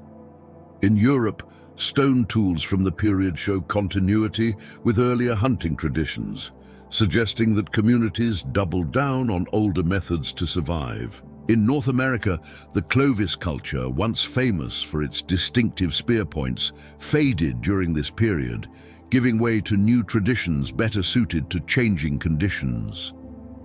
Everywhere, the pattern is the same. Humans did not give up. They adjusted, even when the climate turned against them. What makes the Younger Dryas so striking is its abruptness. Climate often shifts over thousands of years, slowly enough that generations can adapt without noticing. But the Younger Dryas arrived within decades, perhaps even years. For people alive at the time, the change would have been visible, tangible. Rivers froze longer, snow lingered deeper, plants failed to sprout as expected. This was not a distant story. It was the air they breathed, the food they hunted, the seasons they lived through. That immediacy must have been frightening, but it also meant that the memory of it lingered, perhaps echoing down through generations as stories of sudden cold and hardship. Eventually, the Younger Dryas ended just as suddenly as it had begun. Around 11,600 years ago, temperatures rose sharply again, marking the true end of the Ice Age. Within decades, glaciers retreated, forests spread once more, and the Holocene epoch, the age we still live in, began. For humans, this final shift was the one that stuck. The climate stabilized, seas continued to rise, but at a slower pace, and the patterns of seasons became more predictable. Out of this stability came agriculture, settlements, and civilizations. But the memory of the Younger Dryas remained, a reminder that even when the Earth seems to be warming, cold can return without warning. The Younger Dryas teaches us something important about resilience. It shows that humans are not only capable of adapting to slow change, but also to sudden shocks. It shows that survival depends on flexibility, on creativity, on the willingness to shift strategies when old ones no longer work. And it shows that even the harshest setbacks can sometimes lead to unexpected new paths. In this case, the birth of farming and the rise of settled life. Imagine again a community at the edge of the Fertile Crescent, struggling with drought during the Younger Dryas. The fields are dry, wild grains scarce. A group of families begins planting seeds more deliberately, tending them, protecting them from animals, watering them when rain fails. Slowly, those seeds become crops. Those crops become harvests. And those harvests allow villages to grow, to stay in place, to build traditions rooted in soil rather than in constant movement. From the cold and the hardship, something entirely new takes shape. The Younger Dryas was not just an age of loss, it was an age of transformation. And so, the story of the Younger Dryas flows into the larger story of the Earth after the flood. It was a pause, a shiver, a sudden chill that tested both ecosystems and people, but it was also the final step before the world we know began. The ice receded once and for all, the seas rose to near their present levels, and humanity entered a new age. The chill was temporary, but its effects were lasting, shaping the path of humans, animals, and landscapes alike. When the cold of the Younger Dryas finally released its grip, the Earth settled into a more stable climate. Temperatures rose again, rainfall became more predictable, and the chaos of sudden freezes gave way to gentler seasons. This new stability created opportunities, and humans were quick to recognize them. The Great Flood had reshaped landscapes, carved new rivers, and filled valleys with fertile soils. Now, as the world warmed, those soils were ready to grow. It was at this moment that humans began to do something extraordinary. They stopped depending entirely on the uncertainty of hunting and gathering and started shaping the land itself. The first seeds were deliberately planted, the first fields tended, and the long journey of farming began.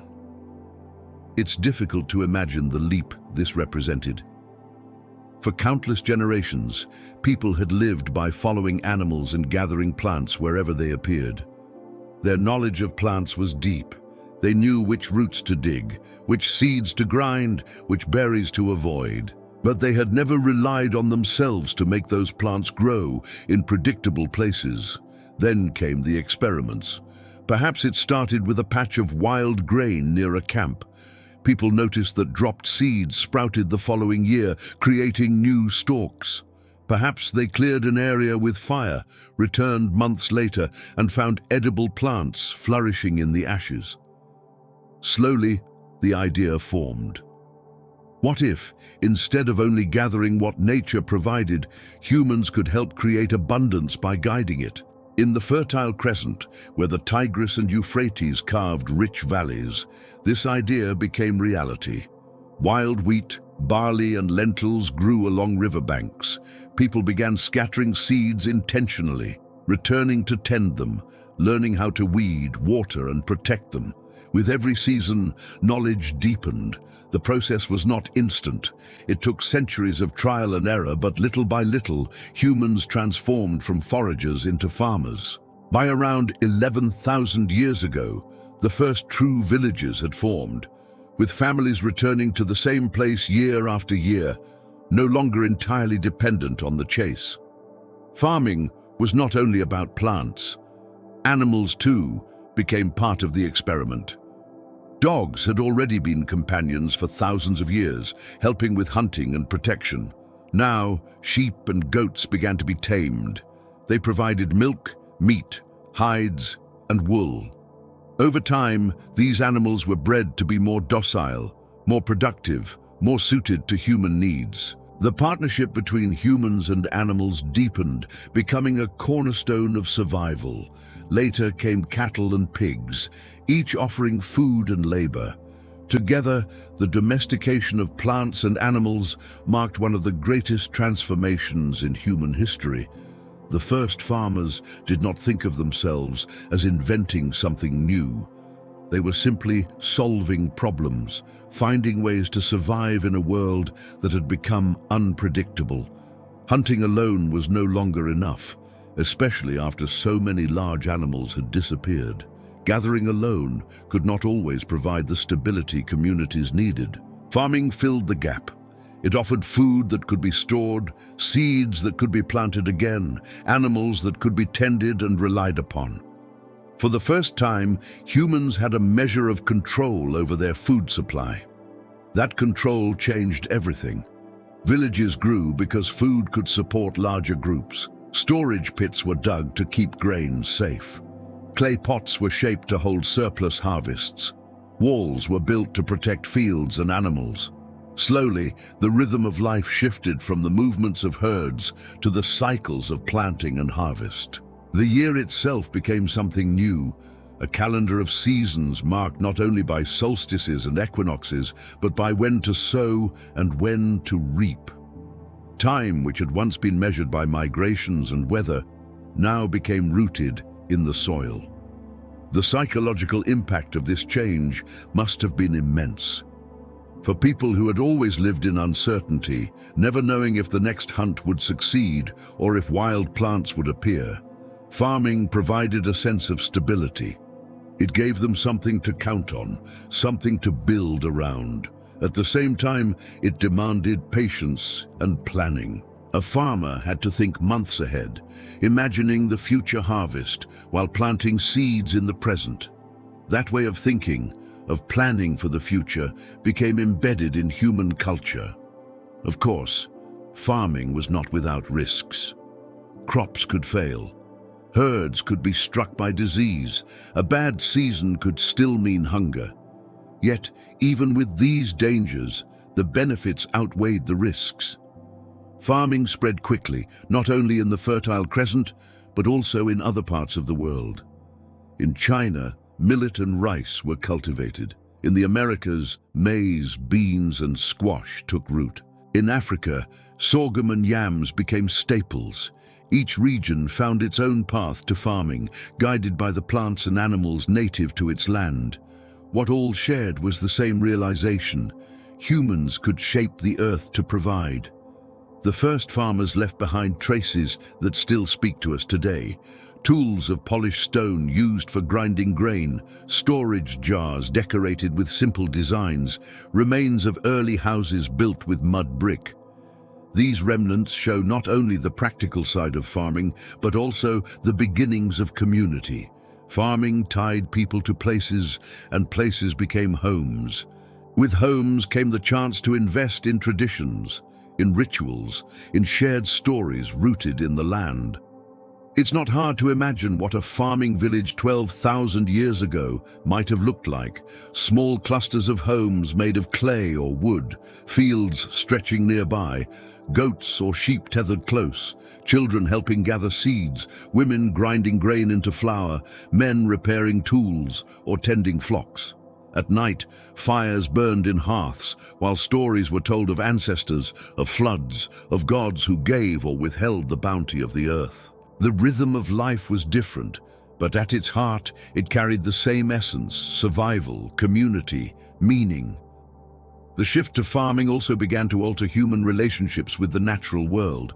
No longer just participants in ecosystems, humans became managers, even masters, of certain landscapes. They cleared forests to make fields. They redirected rivers for irrigation. They bred plants and animals to suit their needs. This was the beginning of a new kind of power, one that would eventually reshape the planet on a scale even greater than the floods and glaciers. At the time, though, it was simply survival, an effort to carve stability out of uncertainty. The social structures of these early farming communities began to change as well. With more food available, populations grew. Larger groups meant more complex organization. Leaders emerged to manage planting and harvest. Rituals grew around the cycles of growth and death, around the fertility of the soil, around the animals that sustained them. The seeds of religion, politics, and culture were all planted alongside the first wheat and barley. Farming was not only a practical shift, but a cultural revolution, and yet not everyone embraced it. Many groups continued to live as hunters and gatherers, even while farming spread. In some regions, these lifestyles coexisted for thousands of years, with farmers trading food for furs, meat, or other resources gathered by mobile groups. In other places, tension arose as settled farmers defended their fields from nomadic hunters. The balance between these ways of life was never simple, but it shows that humanity after the flood was not moving in a single direction. It was exploring many paths, all shaped by the same changes in climate and landscape. For archaeologists, the transition to farming is one of the most fascinating puzzles. It did not happen overnight, nor in one place alone. It was a gradual, scattered process, unfolding across continents in different ways. But the timing, emerging just after the flood and the Younger Dryas, suggests that global climate played a decisive role. When the Earth stabilized, when the rains returned, when the world warmed, humans seized the chance to cultivate. Without that moment, the story of civilization might have been very different. The first farmers were not only shaping their own lives, but laying the foundation for everything that would follow. Villages became towns, towns became cities, cities became civilizations. Writing, trade, art, and government all depended on the stability provided by farming. Every library, every temple, every road we know today can trace its lineage back to those first fields sown after the flood. And so, as the world healed from ice and water, as forests spread and animals adapted, humans too found a new way to live. They planted seeds, they raised flocks, they built villages. The flood had taken much, but in its wake it gave an opportunity for growth unlike any before. The first farmers took root, and with them, humanity began to grow into something new, something enduring, something that would carry us from the uncertainty of the Ice Age into the beginnings of history itself. As the waters settled and the climate warmed after the Younger Dryas, the Earth began to look different again. It was not just the forests spreading or the rivers carving new paths.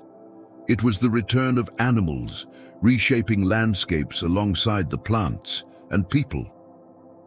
Life that had been pushed southward during the cold years slowly moved back north, reclaiming ground that had been buried in ice, where mammoths, saber-toothed cats, and giant ground sloths had disappeared. New species emerged, or old ones expanded to fill the empty roles left behind. The world that took shape in these years was not the same as before. It was a world of survivors, of opportunists, of creatures willing to adapt. And as they returned, the land itself began to change with them. Imagine the northern plains of Europe or North America, just after the ice had melted away. The land is scarred and raw, dotted with young forests and wide stretches of grass. Into this space come herds of deer, elk, and bison, spreading quickly across the open ground. Wolves follow, moving with the herds, hunting, keeping populations balanced. Beavers appear along rivers, cutting down saplings, building dams that create ponds and wetlands. Birds return in flocks, nesting in new forests, filling the skies with movement and sound. The silence of the glacial world is replaced by the noise of life returning in waves. The disappearance of the megafauna had left open niches, and smaller animals adapted to fill them. Where giant herbivores once grazed, deer and bison thrived. Where saber-toothed cats once hunted, wolves and smaller cats spread. Rabbits and hares multiplied in the grasslands, feeding foxes, hawks, and eagles. Even insects expanded into new ranges, pollinating the flowers that spread as forests thickened. Each returning species played a part in reshaping the land, not only by living in it, but by actively altering it. Animals are engineers of the earth as much as ice or water, and their return helped sculpt the new landscapes. Take beavers, for example.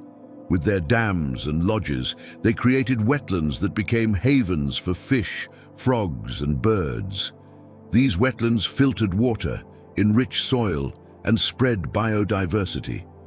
Without beavers, rivers would have cut straight through valleys, but with them, the land became richer, more varied, more alive, or consider grazing animals. Herds of bison or deer kept grasslands open, preventing trees from reclaiming every space. Their grazing maintained balance between forest and meadow, shaping where different plants could thrive. Predators, in turn, ensured that these herds did not grow too large, maintaining a rhythm that kept ecosystems stable. The return of animals was not passive. It was an act of renewal, a rebuilding of balance. For humans, this resurgence was both a gift and a challenge. New sources of food meant new opportunities for hunting and gathering. Deer and elk provided meat, hides, and bone. Fish filled rivers that had never existed before. Birds and their eggs offered nourishment. But with the return of animals came predators too. Wolves, bears, and large cats that competed with humans for the same prey or threatened their settlements. Living among these animals demanded respect, caution, and adaptability. The relationship between people and animals during this period was complex. Some were hunted, some avoided, some eventually domesticated. Dogs, already companions, helped in hunting these returning herds, giving humans an advantage. Goats and sheep, once wild in rocky hills, began to be tamed, providing steady resources. Cattle, descended from aurochs, powerful animals that roamed across Europe and Asia, would later be brought under human control as well. The return of animals was not only a natural process, it was the beginning of partnerships that would shape human survival for millennia. But the animals did more than provide food or companionship. They influenced how people saw the world. In myths and rituals, animals often appeared as messengers, as guardians, as sacred beings. The return of deer to forests or the movement of fish upriver became symbols woven into stories. In art, animals were carved into bone, painted on pottery, etched into stone. Their presence was not only physical, but spiritual, reminders that humans lived within a larger web of life. The landscapes themselves were changing alongside these animals. Where glaciers had scoured the land, soil was thin and raw. But as plants grew and animals spread, nutrients returned to the earth.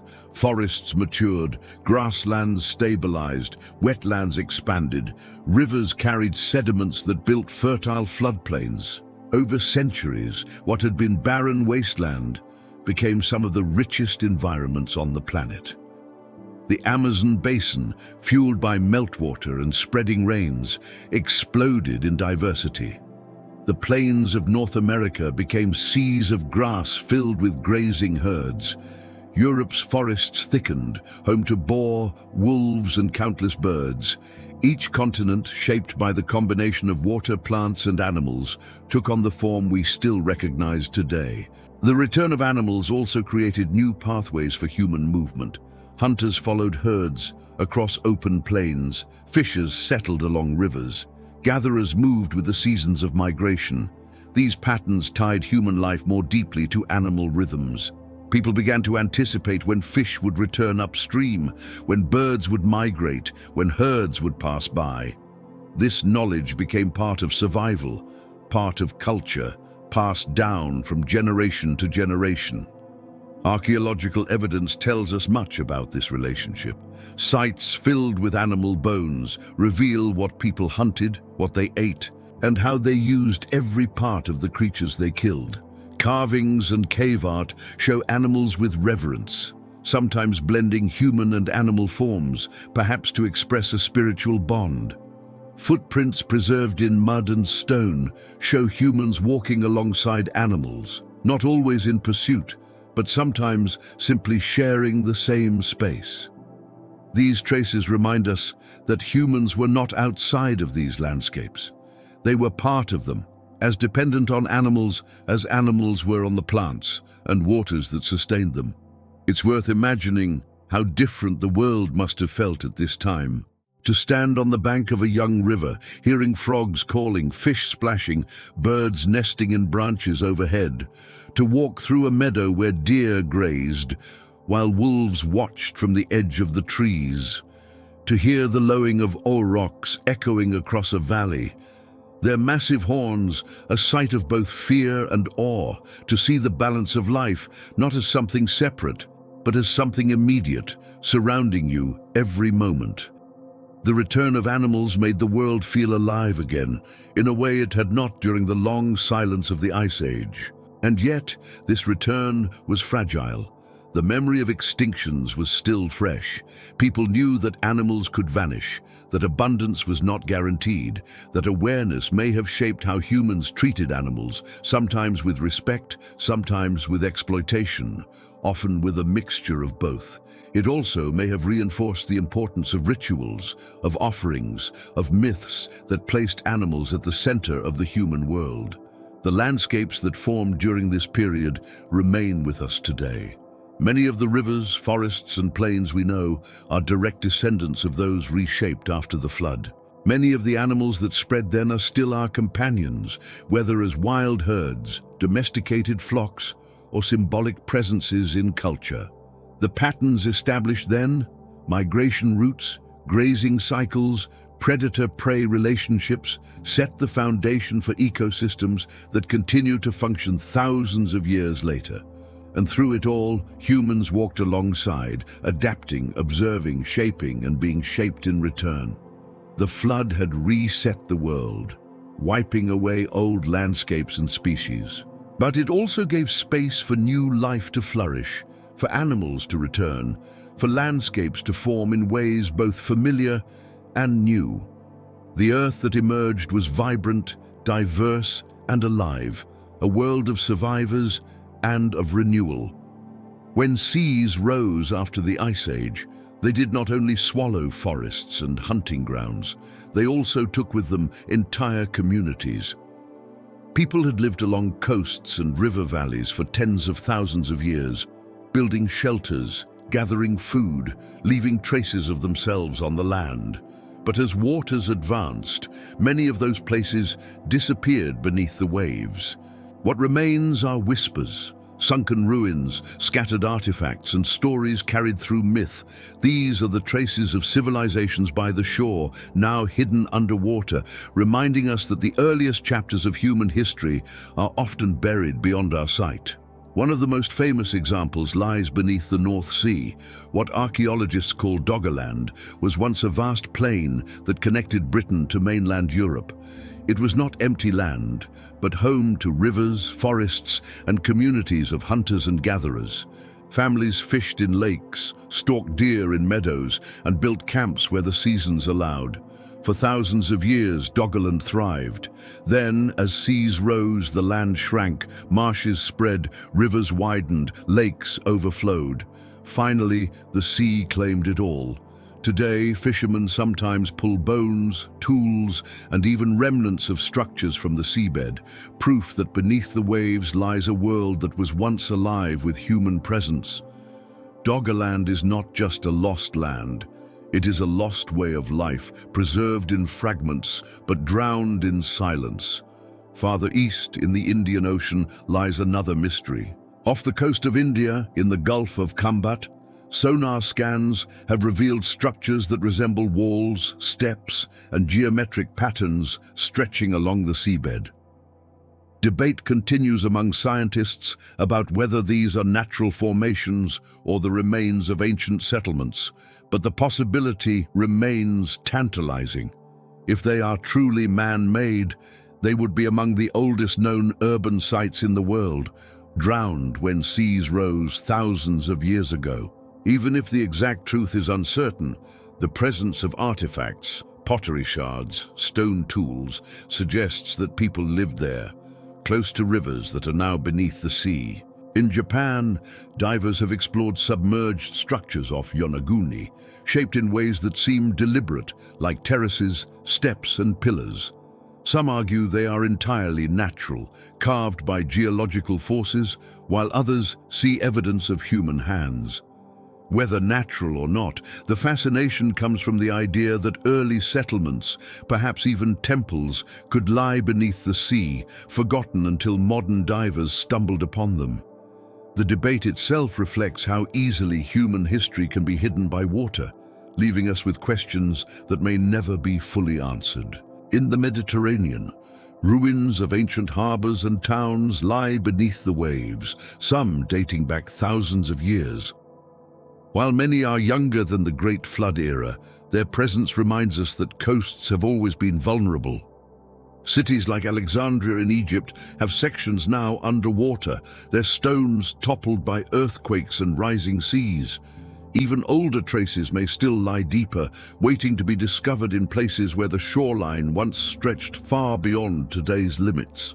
In Southeast Asia, the story is even larger. What is now an archipelago of thousands of islands, Indonesia, Malaysia, the Philippines, was once a single connected landmass known as Sundaland. People lived across its plains, hunting, gathering, and building communities. As seas rose, the land broke apart, leaving behind the scattered islands we see today. Imagine the scale of that transformation. Entire valleys drowned, mountains turned into islands, rivers lost beneath the ocean. The people of Sundaland carried their stories inland, perhaps into myths of floods and gods, while the land they once knew vanished forever. These drowned places were not necessarily civilizations in the way we think of pyramids, palaces, and writing. Many were small communities, bands of families living by fishing, hunting, and gathering. But for them, those places were home, rich with meaning, with memory, with identity. The loss of those lands was not just physical, it was cultural. Burial sites disappeared, sacred places were submerged, and with them, parts of the human story were erased. What we call lost civilizations are not only about buildings or artifacts, but about lives lived in spaces now gone. The possibility of older, more advanced civilizations by the shore also lingers in imagination. Some suggest that rising seas may have drowned early centers of culture that we have yet to uncover. The legend of Atlantis, recorded by Plato, describes a great island civilization that sank beneath the sea. Whether rooted in truth or entirely symbolic, the story resonates because it echoes a reality the ancient world knew. Seas do rise, and entire worlds can vanish beneath them. Atlantis may not exist as Plato described, but countless smaller Atlantises did. Doggerland, Sundaland, the Gulf of Kambat, Yonaguni, and many more still waiting to be revealed. Modern science helps uncover these places bit by bit. Sonar mapping reveals drowned valleys and riverbeds on continental shelves. Archaeologists dive into shallow waters, recovering tools, bones, and pottery. Each discovery adds to a picture of a world far older than our written records suggest. A world where people lived close to the shore, only to see their homes swallowed by the tide. The fact that so many myths from so many cultures speak of floods is not surprising, because so many people lived through them and so many places were lost. It is worth imagining what it would feel like to see your world vanish in this way, To wake one morning and find the shoreline closer than it had ever been, to watch the sea claim the fields where your grandparents gathered food, to know that the graves of your ancestors now lay beneath waves you could never cross, to move inland, carrying memories telling children of lands they would never see. That is the human side of these lost civilizations, not the ruins, not the stones, but the memories of loss carried in story. Even now, these places call to us. Divers exploring Yonaguni speak of the eerie silence of its steps. Archaeologists working in the North Sea imagine forests where now only fish swim. The fascination is not only scientific, but deeply human. We long to know what came before, to touch the lives of those who stood on coasts now drowned. The lost civilizations by the shore are not only about the past. They remind us of the fragility of the present, of how easily the sea can reclaim what we think is permanent. And so, beneath the waves, hidden in mud and stone, lie pieces of our story. Some will be discovered, some may never be found. But whether we see them or not, they remind us that humanity has always lived at the edge of change, at the boundary between land and sea. The flood 12,000 years ago was not just a natural event. It was a turning point that reshaped where we live, how we remember, and what we forget. The civilizations by the shore may be lost to the eye, but they remain alive in memory, in myth, and in the curiosity that drives us to keep searching. When people looked up after the floods and the return of warmth, the sky was not the same as the one their ancestors had known. Stars had shifted, constellations appeared in slightly different places, and the rhythms of the heavens moved with the rhythms of the earth. As the glaciers melted and the weight of ice lifted, the planet itself flexed and adjusted. Land rose, seas spread, and even the axis of the earth shifted ever so slightly. These changes affected the way the sky appeared from the ground. To us, the stars feel eternal, always the same each night. But to people living 12,000 years ago, the heavens were another reminder that nothing was permanent. The tilt of the earth, the slow wobble of its axis, and the slight changes in orbit, phenomena scientists now call precession, obliquity and eccentricity, meant that the stars never stood still. Over thousands of years, constellations drifted across the sky. What had once risen at the spring equinox no longer did. What had once marked the height of summer shifted slowly out of alignment. These movements were slow, barely noticeable in a single lifetime, but over generations, they became clear.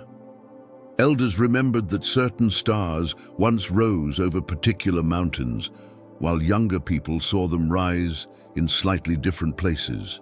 In this way, the heavens themselves seemed to move, to change, to mark the passing of ages. For people who depended on the stars for navigation, timing, and ritual, these shifts mattered. Hunters and gatherers had long used the heavens to track seasons.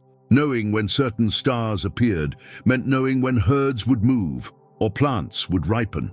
Fishermen timed their journeys by the moon, and stars reflected on the water. With each subtle shift, calendars had to be adjusted, stories updated, rituals realigned. The sky was a living map, and as it changed, so did the guidance it offered. Imagine standing on a clear night in what is now the Middle East, looking at a sky filled with unfamiliar brightness. The Milky Way arches overhead, a river of light. Constellations are there, but not exactly as your grandparents described them. The stars have shifted slightly, but undeniably. The stories told around fires must change too. Where once a hunter in the sky chased a stag in a particular place, now the chase moves across a different backdrop. The heavens became not just markers of time, but storytellers, changing the tales as much as the land did. The moon, too, would have seemed different in subtle ways. Its cycles remained steady, but as coastlines advanced, the tides changed. Communities who lived along rivers and seas would have noticed shifts in the strength and timing of tides, tied directly to the moon's pull. The connection between sky and sea was intimate and immediate, reminding people that what happened above shaped what happened below. Rituals tied to the moon, harvests, hunts, festivals, carried with them a deep recognition of this connection. The return of warmth also brought clearer skies in some regions. Where glaciers had once created constant storms and overcast conditions, now there were nights of uninterrupted starlight. People could look up and see the full spread of the cosmos, brighter than most of us ever see it today. Without cities, without artificial light, the stars were overwhelming in number, stretching horizon to horizon in brilliance. That view must have shaped imagination as powerfully as any flood or forest. The heavens were not a distant backdrop, but a living presence, vast and moving, marking the rhythm of human life. Many cultures preserve this awareness in their earliest traditions. Stories of star beings, celestial hunters, and cosmic floods appear across the world. Some indigenous groups in Australia have tales describing the movement of stars that match with what astronomers know about precession. Ancient people were careful observers. They knew when something in the heavens had changed, and they carried that knowledge in myth, in song, in ritual. The flood may have reshaped the earth, but the shifting sky reminded people that even above, nothing stayed the same forever. The constellations themselves were cultural creations, patterns imposed on scattered lights. After the flood, when new generations looked up, they may have drawn new patterns, creating new constellations that reflected their changed world. A star that once rose above a river valley now rose above a sea, and so the story of that star became different. The sky was a canvas, and as the earth shifted, the stories written on that canvas shifted too. The stars also offered reassurance.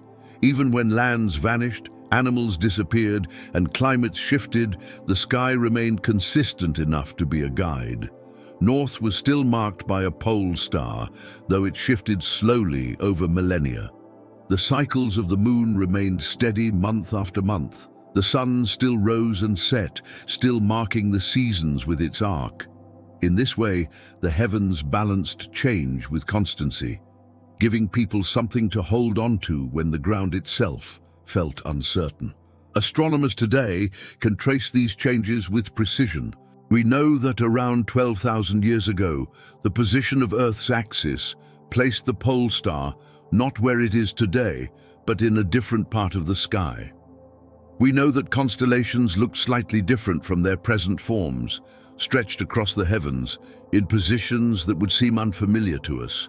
Yet we also know that people tracked these differences, that the first observatories and alignments of stones to the heavens may have begun during this time, when people built stone circles or aligned settlements with solstices and equinoxes. They were not only marking the passage of time, but preserving the memory of where the heavens stood.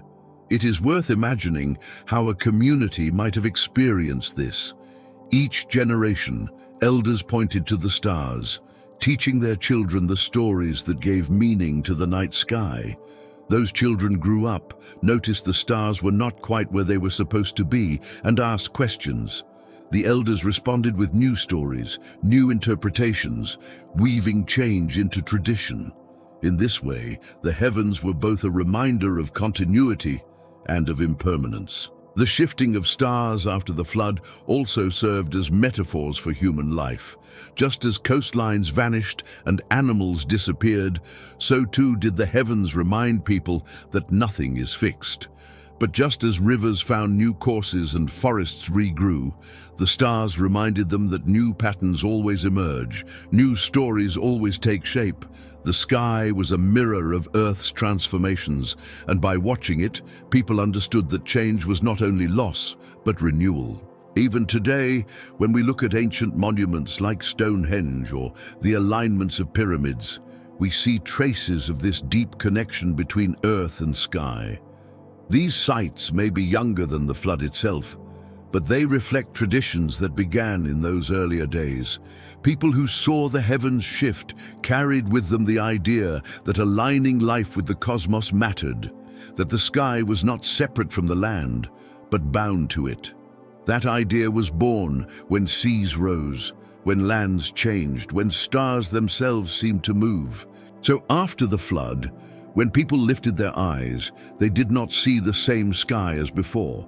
They saw constellations shifted, tides altered, stories rewritten in light. They saw a reminder that the universe itself was alive with change. And just as they adapted to forests, rivers, and animals, they adapted to the heavens, carrying forward not only survival on Earth, but understanding of the cosmos above.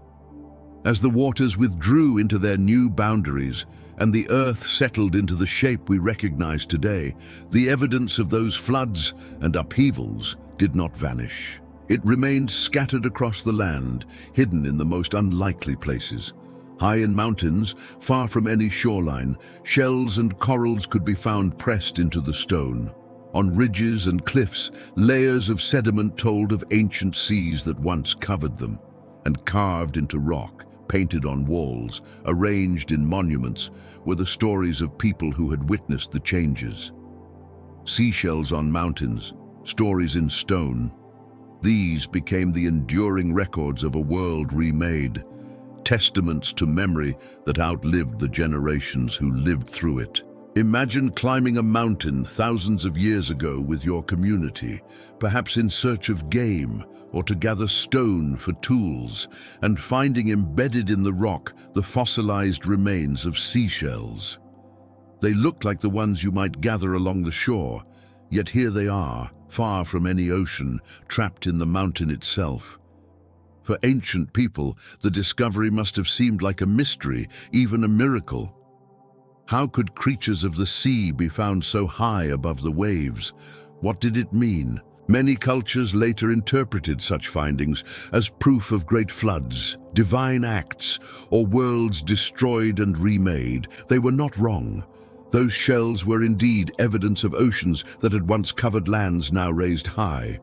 They were geological truths carried into myth and story. Geologists today know that mountain seashells are the remnants of ancient seabeds lifted by tectonic forces over millions of years. But to the people who first stumbled upon them after the Ice Age floods, they would have seemed like messages, markers of the water's power. When you live through a deluge that drowns your valleys and swallows your fields, finding seashells on mountains reinforces the sense that the earth itself can transform in ways beyond comprehension. It told them the sea had been here before, that it could return again, and that nothing was truly safe from its reach.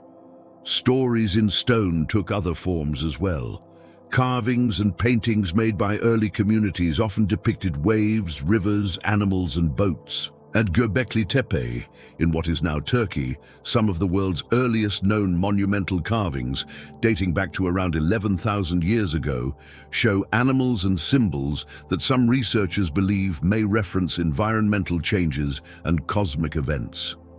While interpretations vary, it is hard not to see these carvings as echoes of a world adjusting to profound shifts in climate and landscape. The stones themselves became storytellers, holding memories for generations. Caves, too, served as canvases for memory. In some, people painted not only animals and hunts, but flowing shapes that resemble water, waves, or storms. These images may have been more than art. They may have been records, reminders of floods that swept across the land, of rivers that changed their course, of seas that consumed familiar ground. For communities without writing, stone was the most enduring medium. Unlike words spoken or even wood carved, stone endured. What was marked into it could last for thousands of years, surviving long after those who carved it were gone. Monuments aligned with rivers, with solstices, with the stars also reflected the memory of water. To build in stone was to create permanence, a counterweight to the impermanence of the flood. By carving, stacking, and arranging stone, people declared that some things could endure even when rivers changed their paths. The very act of building in stone may have been shaped by the trauma of loss, an effort to root culture in something the waters could not sweep away.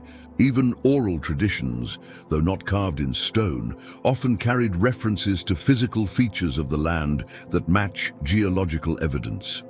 Aboriginal stories in Australia describe places now underwater with astonishing accuracy, recounting bays, rivers, and landmarks that have been confirmed by modern mapping.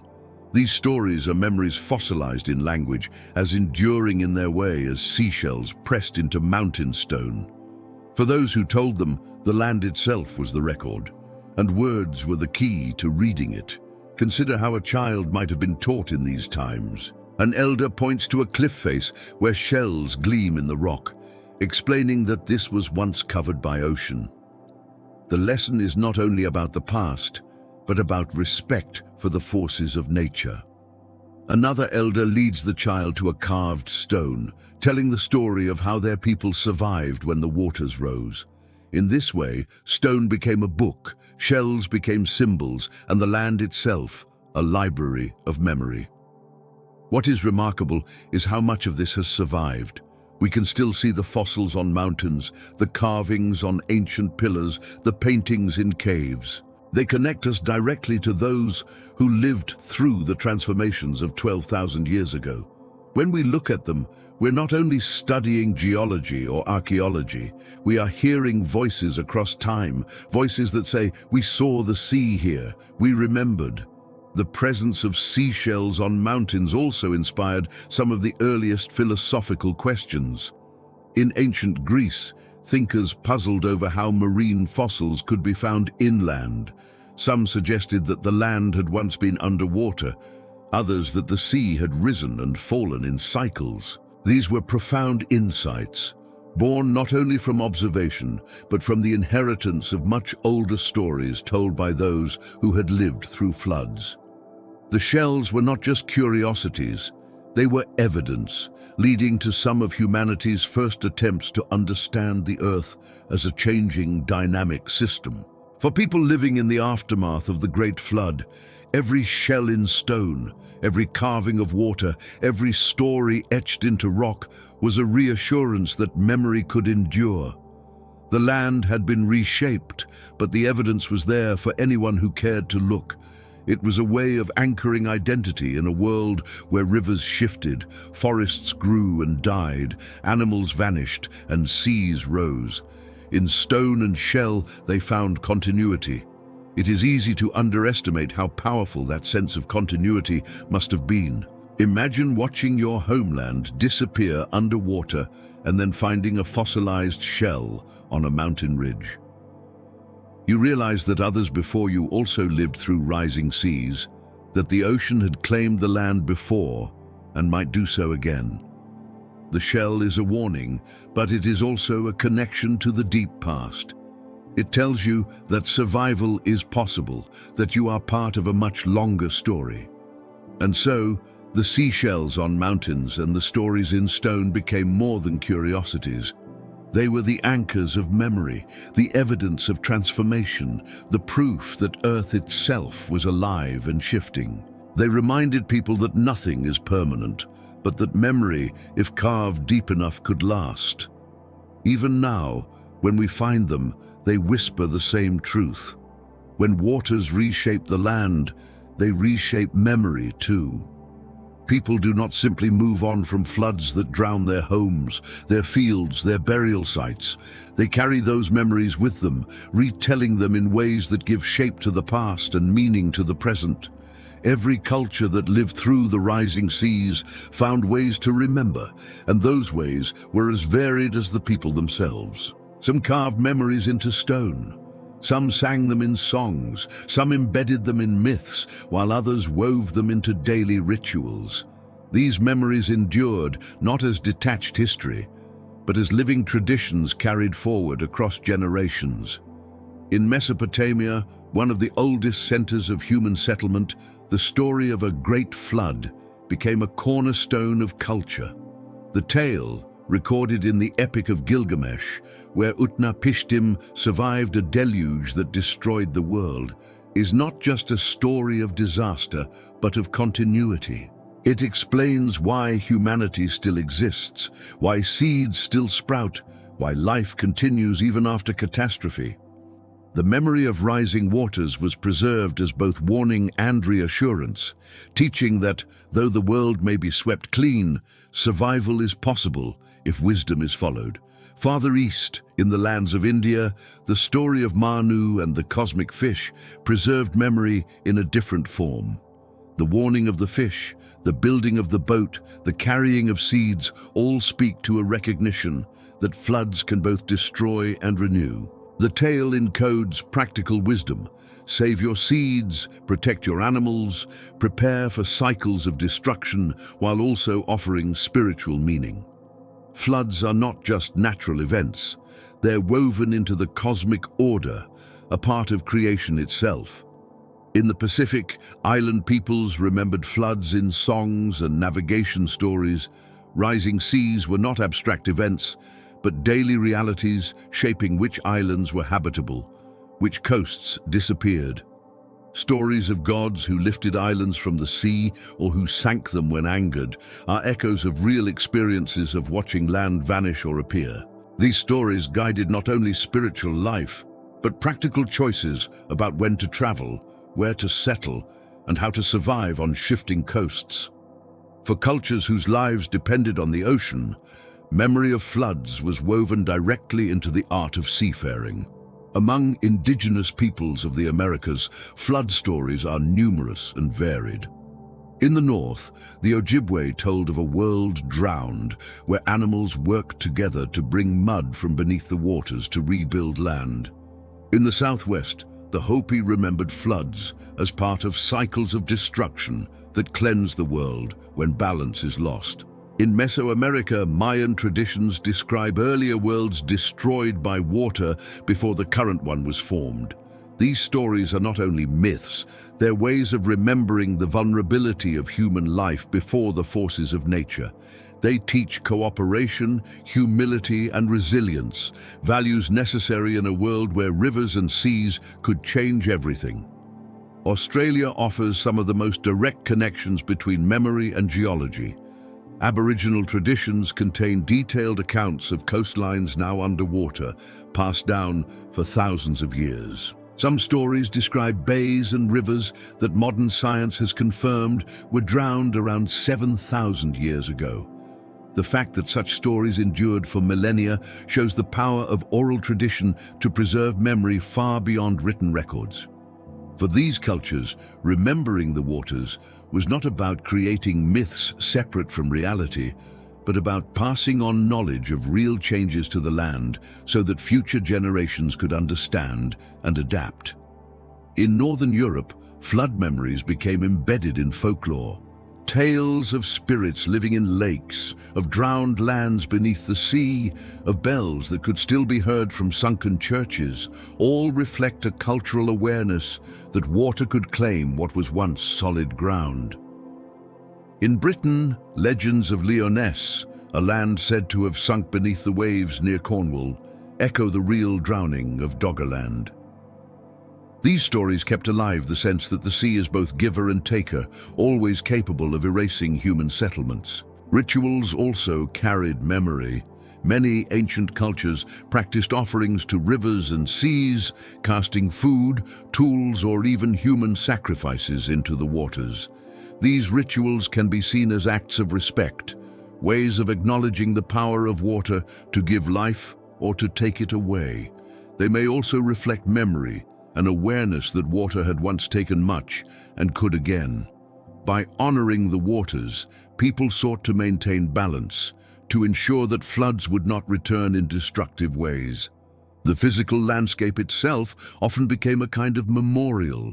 High ground, where survivors once fled, became sacred sites. Hills or mountains associated with safety during floods were revered as holy places, sites of temples or shrines. Rivers that once overflowed were treated with caution and respect, their banks avoided for settlement. These patterns of behavior preserved memory and practice, even when stories faded. To live in certain places or avoid others was itself a way of remembering. Art, too, played its role. Pottery, painted with wave patterns, carvings of boats, figurines of fish, and water creatures. All can be seen as echoes of the flood in material culture. Even if the stories are lost, the symbols endure, silent reminders of what mattered most to the people who shaped them. Art carries memory in ways words cannot, across distances and generations, surviving even when languages change or vanish. The act of remembering the waters also shaped how cultures thought about time. Floods were not seen as singular, unique events, but as part of cycles. Just as the rains came each year, just as rivers rose and fell with the seasons, so too could great floods come and go over the ages. This cyclical view of time, common in many ancient cultures, may be rooted in the memory of repeated inundations. Life was not a straight line from beginning to end, but a series of renewals, cleansings, and rebirths. The memory of floods reinforced this worldview, embedding it deep in cultural consciousness. It is striking how consistent the themes are across cultures: destruction, survival, renewal, warnings ignored or heeded, a chosen survivor carrying seeds, animals, or wisdom into a new world. These patterns suggest not only shared experiences, but shared lessons. Cultures remembered the waters not only to recall what was lost, but to teach how to endure what might come again. In this way, memory became a tool for survival, ensuring that future generations would not be unprepared when rivers rose or storms swept in. Modern science often confirms what these memories preserved. We can see in geological records the evidence of floods, in drowned coastlines the proof of rising seas, in fossils the traces of vanished lands. But the stories add something science cannot provide: the human perspective. They tell us how it felt, what it meant, how people made sense of the overwhelming. They show us not just the facts of history, but its meaning for those who lived it. When we hear these stories today, they connect us not only to the past, but to the present. We too live in a world where waters are rising, where coasts are shifting, where floods reshape lives. Remembering how ancient cultures carried their memories of the waters reminds us that we are part of a much longer story. We are not the first to face seas that encroach or rivers that overflow. The difference is that we have their stories to guide us if we choose to listen. And so the memory of floods has never truly faded. It lives in myths, in rituals, in art, in landscapes, in oral traditions, and even in the shells embedded in stone. It reminds us that the waters came before, that they changed everything, and that they can come again. By remembering, cultures gave meaning to loss and resilience to survival. The waters were never forgotten. They were carried in story, in practice, and in spirit, shaping humanity long after the floods themselves had passed. When seas rose after the Ice Age and rivers carried their swollen waters into valleys, the earth did not only change on the surface, it kept a record of those changes in layers of mud, sand, gravel, and stone. Every shoreline that shifted left behind traces. Every flood deposited sediments that told of its passing. Every retreat of ice carved new patterns into the land. These quiet records have become one of the greatest sources of knowledge about what happened 12,000 years ago. Where stories and myths preserve memory through words, the earth itself preserves it in layers, waiting for us to learn how to read them. Picture a river swollen with glacial melt. It carries with it silt, stones, and even boulders, grinding them along as it rushes downhill. When the river slows, spreading into a plain or emptying into a lake, those sediments settle, forming layers. Over time, flood after flood, year after year, those layers build like pages in a book. Centuries later, Scientists can dig into those layers and see the sequence: a band of fine silt from a calm season, a thick deposit of sand from a flood, a scatter of pebbles marking an especially violent surge. Each layer is a record, a frozen moment in the story of water and land. At the edges of seas, shorelines tell their own stories. As waters rose, waves carved cliffs, left behind beach ridges, and deposited shells and sand in places where land once stretched further. In some parts of the world, ancient shorelines are still visible, lying like scars on hillsides, miles from today's coasts. These raised beaches show where the sea once stood, offering proof of how far it advanced before retreating. In other places, drowned shorelines can be mapped beneath the waves with sonar, tracing ancient bays and river mouths now hidden underwater. The science of shorelines is, in many ways, the science of memory, learning how to see what the sea has hidden. One of the most dramatic examples of sedimentary records comes from Lake Agassiz, a massive glacial lake that once covered parts of Canada and the northern United States. When its ice dams broke, torrents of water poured into the Atlantic, altering ocean currents and perhaps even triggering the younger Dryas cold period. The sediments left behind in valleys, in riverbeds, in ocean floors still tell of those catastrophic outflows. Thick deposits of gravel mark where torrents rushed through channels, while fine clays settled in quiet waters farther downstream. By reading these sediments, scientists can reconstruct floods that no human eye witnessed directly, revealing how water reshaped continents in moments of release. In coastal areas, sediments preserve the rhythm of rising seas. In deltas like the Nile, the Mississippi, or the Ganges, layers of silt build outward as rivers deposit material into the ocean. Each layer marks a year, a season, a flood. Cores taken from these deltas are like timelines, showing not only the rise of seas, but the changes in climate, vegetation, and even human activity. Charcoal layers speak of fires set by people to clear land. Pollen grains reveal which plants grew nearby. Tiny shells record the salinity of waters, showing when the sea advanced into river valleys. In this way, sediments do more than tell of floods. They tell of life itself, woven into the land. Shorelines hold another kind of record, the story of human presence. Archaeologists often find ancient tools, hearths, and campsites along now drowned coasts. These sites are windows into lives lived at the edge of land and sea. As waters rose, many were submerged, but some remained preserved under layers of sediment, waiting to be uncovered. Each discovery adds detail to the story of how people lived through the transition.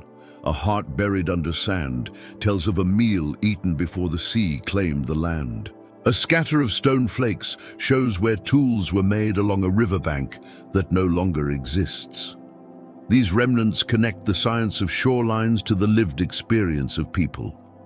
The study of sediments has also revealed sudden, catastrophic floods beyond the slow rise of seas. In the Pacific Northwest of North America, for example, evidence shows that massive floods swept across the land when ice dams holding back glacial Lake Missoula burst. Walls of water hundreds of feet high carved valleys, moved boulders the size of houses, and left behind ripple marks so large they can still be seen from the air. These marks, preserved in stone and soil, are silent records of floods that dwarfed anything in human memory. For centuries, no one could imagine water so powerful. Only by studying sediments did scientists uncover the scale of these events. In Scandinavia and northern Europe, raised shorelines tell of land rebounding after glaciers melted. The weight of the ice had pressed the land down, and when it lifted, the land slowly rose, creating ancient beaches now far inland.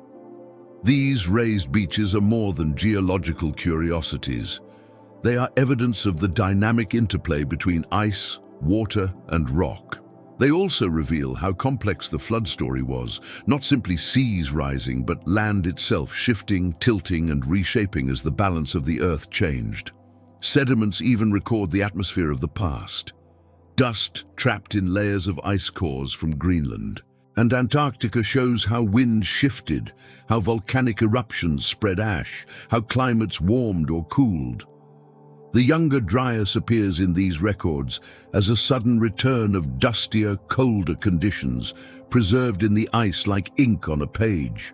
Together with sediments on land and shorelines in the sea, these ice layers give us a global picture of what was happening 12,000 years ago. For people of that time, of course, there was no science of sediments or shorelines. They lived through the floods, saw the rivers rise, watched the coasts disappear.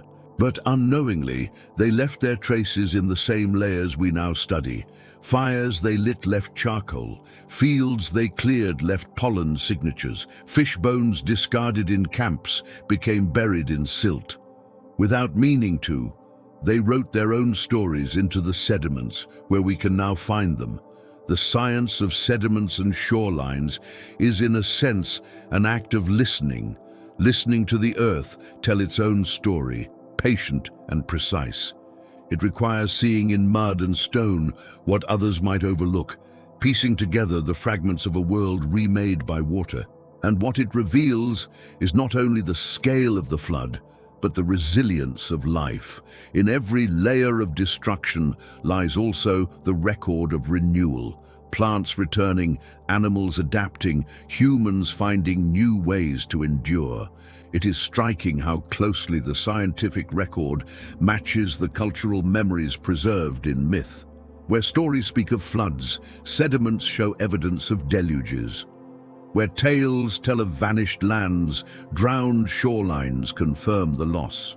Where rituals honored rivers and seas, cores from deltas show how those waters shaped life. Science and story, sediment and memory, shoreline and myth, they are not opposed but complementary, two ways of remembering the same events. When we look at sediments today, we see more than geology. We see the fingerprints of the Great Flood, the layers of its passing, the traces of its aftermath. And when we stand on ancient shorelines raised high or drowned deep, we stand at the boundaries of memory, where the earth itself remembers, just as people once did in story and song. The science of sediment and shorelines is, in the end, the science of how the planet writes its own history and how we learn to read it. When waters rose and ice withdrew, when animals vanished and climates lurched between warmth and cold, one truth revealed itself again and again. Survival belongs to those who adapt. The earth has always been a place of upheaval, and yet life persists. From the smallest insect to the tallest tree, from herds of deer returning to the plains to the humans learning to plant seeds in soil. Survival after the flood was not about holding on to the old, but about finding ways to thrive in the new. This spirit of adaptation defined the world 12,000 years ago, and it remains part of who we are today. Consider the plants. As glaciers retreated, they were the first to reclaim the land. Mosses and lichens crept across bare stone, breaking it down, creating the beginnings of soil. Grasses followed, their roots binding the earth, preparing it for larger plants. Then came shrubs, then trees, each step building on what came before. Forests spread into lands once frozen, carrying with them birds, insects, and mammals. The resilience of plants, their ability to take root in the harshest conditions, transformed the earth into a green world once more. Their quiet persistence laid the foundation for everything else that followed. Animals, too, proved their resilience, though many great species disappeared. The mammoth, the saber-tooth, the giant ground sloth. Others adapted. Deer, elk, and bison spread across the open plains, thriving where giants had fallen. Wolves adjusted to new prey, hunting smaller animals with the same persistence that once carried them against mammoths. Birds shifted their ranges, filling skies that had been silent during the cold. Fish swam up rivers newly carved by meltwater, populating lakes that had never existed before. Every ecosystem became a story of survivors, creatures that found ways to fit into landscapes transformed by water and ice. Humans were perhaps the greatest adapters of all. Where some animals could only live in certain climates, people could live almost anywhere. They built shelters to survive the cold, lit fires to keep predators at bay, fashioned clothes to endure the elements. After the flood, they learned to fish in swollen rivers, to gather from forests, to plant crops in fertile valleys. They turned loss into opportunity, transforming the disappearance of great game into the birth of agriculture, turning migration into settlement, turning uncertainty into innovation. Humanity's strength was never brute force, but flexibility, the ability to imagine and create new solutions. This spirit of adaptation was not only practical, but cultural. Communities reshaped their traditions to suit new landscapes. Myths of floods gave meaning to rising seas. Rituals honored rivers that had once been destroyed, but now sustained. Stories of ancestors who survived taught children that resilience was part of who they were. In this way, survival was not just physical, it was mental, emotional, and spiritual. People endured not only by changing how they lived, but by changing how they thought about the world around them. Adaptation also meant cooperation. In times of abundance, groups could live apart, relying on their own hunting grounds. But after the flood, when coasts vanished and herds moved unpredictably, cooperation became essential. Knowledge was shared, tools were traded, food was exchanged. Communities learned from one another, carrying ideas across rivers and mountains. The spread of farming, of pottery, of new hunting techniques, all depended on this exchange. Survival was never a solitary act. It was collective, built on the strength of shared wisdom. What is remarkable is that adaptation did not always mean progress in a straight line.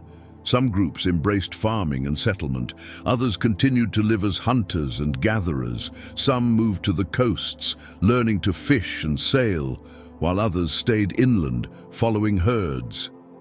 Each strategy was valid, shaped by environment and need. There was no single way to survive after the flood. There were countless ways, each reflecting the ingenuity of people in different places.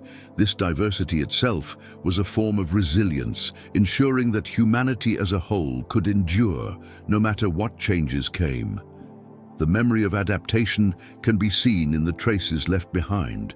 Tools evolved from heavy blades suited to large animals to finer points for hunting smaller game.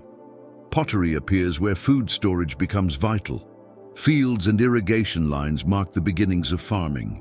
Villages show the growth of settlement. Each of these changes is not sudden, but gradual, the result of countless small choices made by individuals and families trying to find stability. Survival is rarely dramatic. It is 1,000 small adjustments carried out day after day, generation after generation. Animals adapted in their own ways, often in partnership with humans. Dogs, once wolves, became companions, guards, and hunters' aids.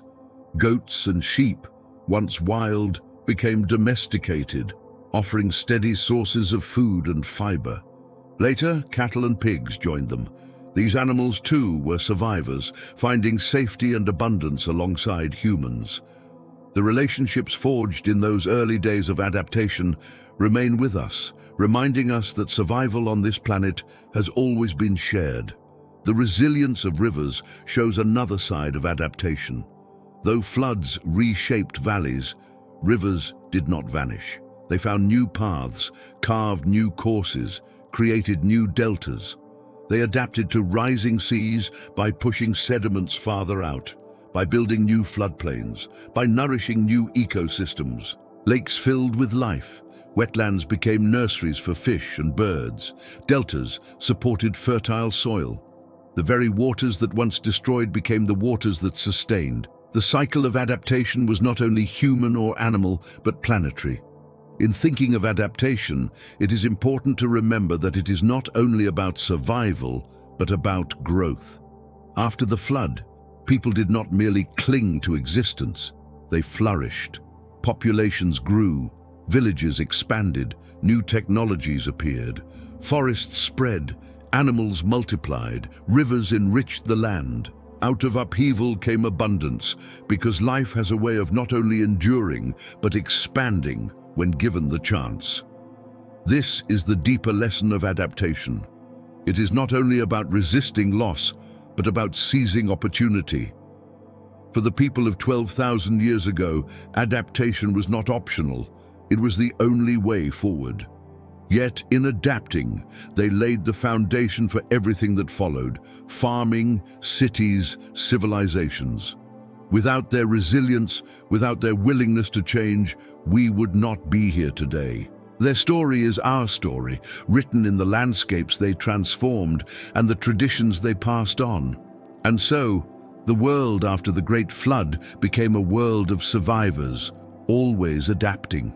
Plants, animals, rivers, and humans alike found ways to fit into a planet reshaped by water. The lesson was clear: nothing stays the same, but life endures. That truth is as relevant now as it was then. The Earth changes, but we change with it, carrying forward the spirit of resilience that has always defined life on this planet. When people looked back on the waters that had swallowed valleys, erased coasts, and scattered families, they did not only remember what was lost, they also learned. The floods of 12,000 years ago carried with them lessons that endured long after the waters had settled. Lessons woven into stories, rituals, landscapes, and ways of life. Some were practical, born of hard survival. Others were spiritual, born of reflection on forces too large to fully grasp.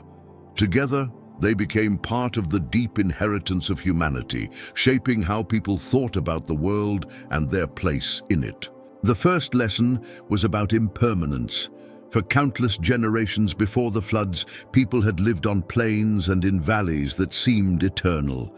Rivers flowed along familiar paths, coasts stretched where they always had, animals moved along predictable routes. The deluge shattered that illusion. Land that seemed permanent vanished, forests drowned, rivers shifted their beds. The lesson was clear: nothing on earth remains unchanged.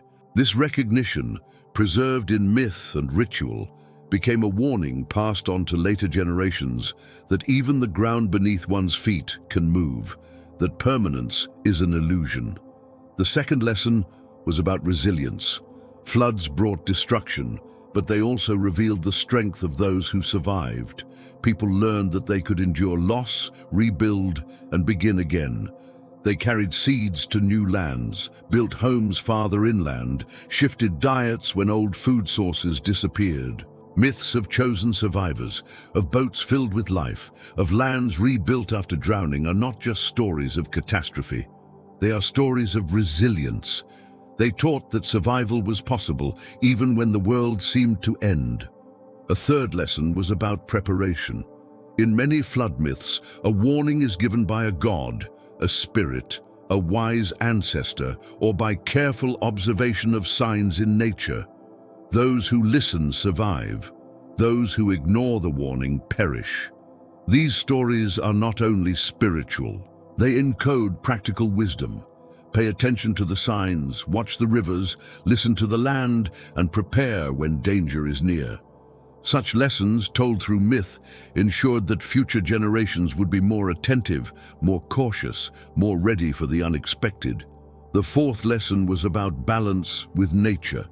The flood reminded humanity that they were not separate from the earth, but deeply dependent on it. When rivers rose or seas advanced, there was no choice but to adapt. This humility found expression in rituals honoring water, in offerings to rivers, in prayers to seas. The recognition that nature could give or take away shaped early religion, early philosophy, and early practice. To live in balance with water became not only a survival strategy, but a cultural value. The fifth lesson lay in memory itself. Floods taught people the importance of remembering and of passing on knowledge. Without writing, memory was carried in story, in song, in carvings, in alignments of stone. To forget was to risk being unprepared when waters rose again. To remember was to protect future generations. The persistence of flood myths across cultures shows how deeply this lesson was learned. The stories were not mere entertainment. They were vessels of survival, ensuring that, even thousands of years later, people would not forget the power of water. But there were also subtler lessons. One was about opportunity. Floods destroyed, but they also created fertile land. As rivers spread silt across valleys, they enriched the soil. As seas advanced, they created new coasts filled with fish and shellfish. People who learned to see opportunity and change thrived. The shift to farming may itself be one of these lessons. When wild foods became scarce, people turned to planting seeds, transforming necessity into innovation. The flood was both loss and possibility, teaching that adaptation could bring abundance. Another subtle lesson was about community. Floods displaced families, forcing them to seek safety together, to rely on one another, to share resources. Out of catastrophe came stronger bonds. Cooperation, trade, and exchange grew as people moved into new lands. The sense that survival depended not only on individual skill, but on collective effort, became part of cultural memory. This lesson carried forward, laying the foundation for larger communities, for villages, and eventually for civilizations. There were also lessons about humility before forces greater than oneself. The flood was beyond human control. No tool, no weapon, no skill could stop the rising seas. People could only adapt, never resist. This recognition shaped worldviews in which gods or spirits were seen as holding immense power, in which humans accepted their vulnerability. Even as people learned to farm, to tame animals, to reshape the land, the memory of the flood reminded them that there were limits, that nature itself could not be mastered. The lessons hidden in the ancient floods are still with us, though often unrecognized. They echo in the ways we build near rivers, in the rituals still performed for rain or calm seas, in the respect many cultures retain for water as both life and danger. They echo in our fascination with myths of deluge, from Noah to Manu to Deucalion, stories retold across millennia because their core lessons remain relevant. They echo in science too, in the study of sediments, shorelines, and ice cores, which teach us once again that water shapes our world and that change is constant. Imagine a family thousands of years ago telling their children the story of how their ancestors survived the waters. They sit near a fire, their home newly built on higher ground. The children listen, wide-eyed, as their elders explain that once, where they now sit, the sea had advanced, drowning villages. They hear that the people who came before paid attention, carried seeds, found safety, and endured. The story is not only about the past, but about teaching the children how to live. That is the essence of the lessons of the flood. They are not history alone, but guidance for the future. Even now, when we study those floods through science, we are uncovering lessons. We learn that sudden climate shifts can happen, that sea levels can rise dramatically, that entire regions can be transformed. We learn that ecosystems can collapse, but also rebound, that humans can suffer loss, but also innovate. We learn that resilience is not optional. It is the condition of life itself. These are the same lessons our ancestors carried, though we frame them differently. The floods of 12,000 years ago are gone, but the wisdom they gave remains.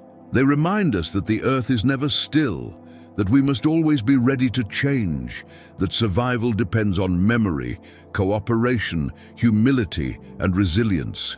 The waters may rise again in different ways, but the lessons endure. They are hidden not only in sediments and shorelines, but in our stories, our cultures, our very sense of who we are.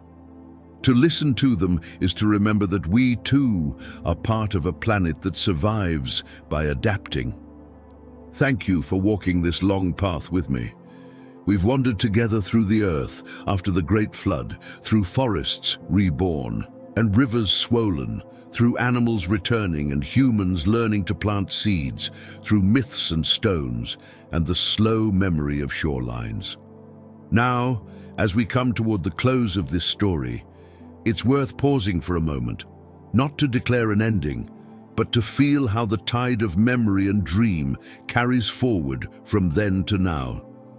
The flood of 12,000 years ago may feel like a distant shadow, a geologic event tucked away in the deep past, but the truth is that it lingers in ways both quiet and profound. It lingers in the stories still told of waters rising, of boats carrying life, of survivors rebuilding. It lingers in the very landscapes we inhabit, the coasts carved by ancient seas, the deltas enriched by floods, the mountains holding fossils of oceans long gone. It lingers in our imagination, where the idea of the world drowned and renewed carries both fear and fascination. Even if we no longer live as hunters on the edge of shrinking ice, the memory of those times remains in the cultures we inherit. Think of the myths we've carried through this journey. Gilgamesh and Utnapishtim, Manu and the fish, Deucalion and Pyrrha, the Ojibwe animals diving for mud, the Hopi cycles of destruction and renewal, the Polynesian canoes sailing over drowned lands. Each of these stories is like a wave, carrying fragments of memory across oceans of time. They're not identical, but together they form a pattern, one that speaks of survival, of loss, of beginnings. In telling them, people did more than preserve memory. They transformed memory into dream, into meaning. And meaning, unlike stone or soil, cannot be washed away so easily. The flood also lingers in the sciences we practice today. When we drill into sediments, map drowned coasts, or study the tilt of the earth, we are listening to the planet's own record of its past. We discover that our ancestors were not mistaken when they said the seas had risen, that lands had vanished. They were witnesses, and we now confirm what they preserved in the story. The partnership between myth and science is one of the most remarkable threads of this entire tale. The one holds the human truth, the other the geologic. Together, they remind us that the world we inhabit is not fixed, but shifting, always in flux, always becoming. If there is one thread that runs through all of it, it is resilience.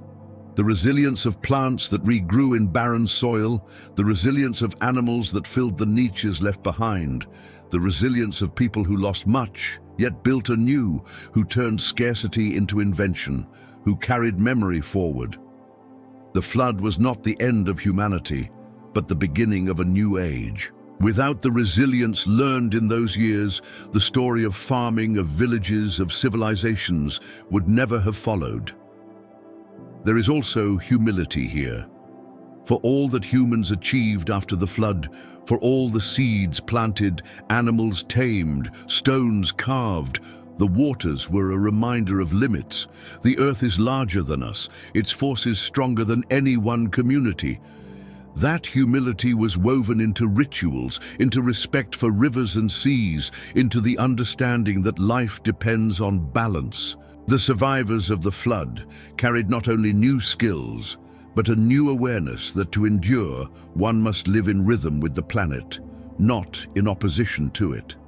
At the same time, there is opportunity. Floods destroyed, but they also created. They carved fertile valleys, filled lakes with fish, and spread nutrients across plains. They pushed people to experiment, to create new tools, to build new ways of living. Out of devastation came growth, and out of growth came the beginnings of the world we now know.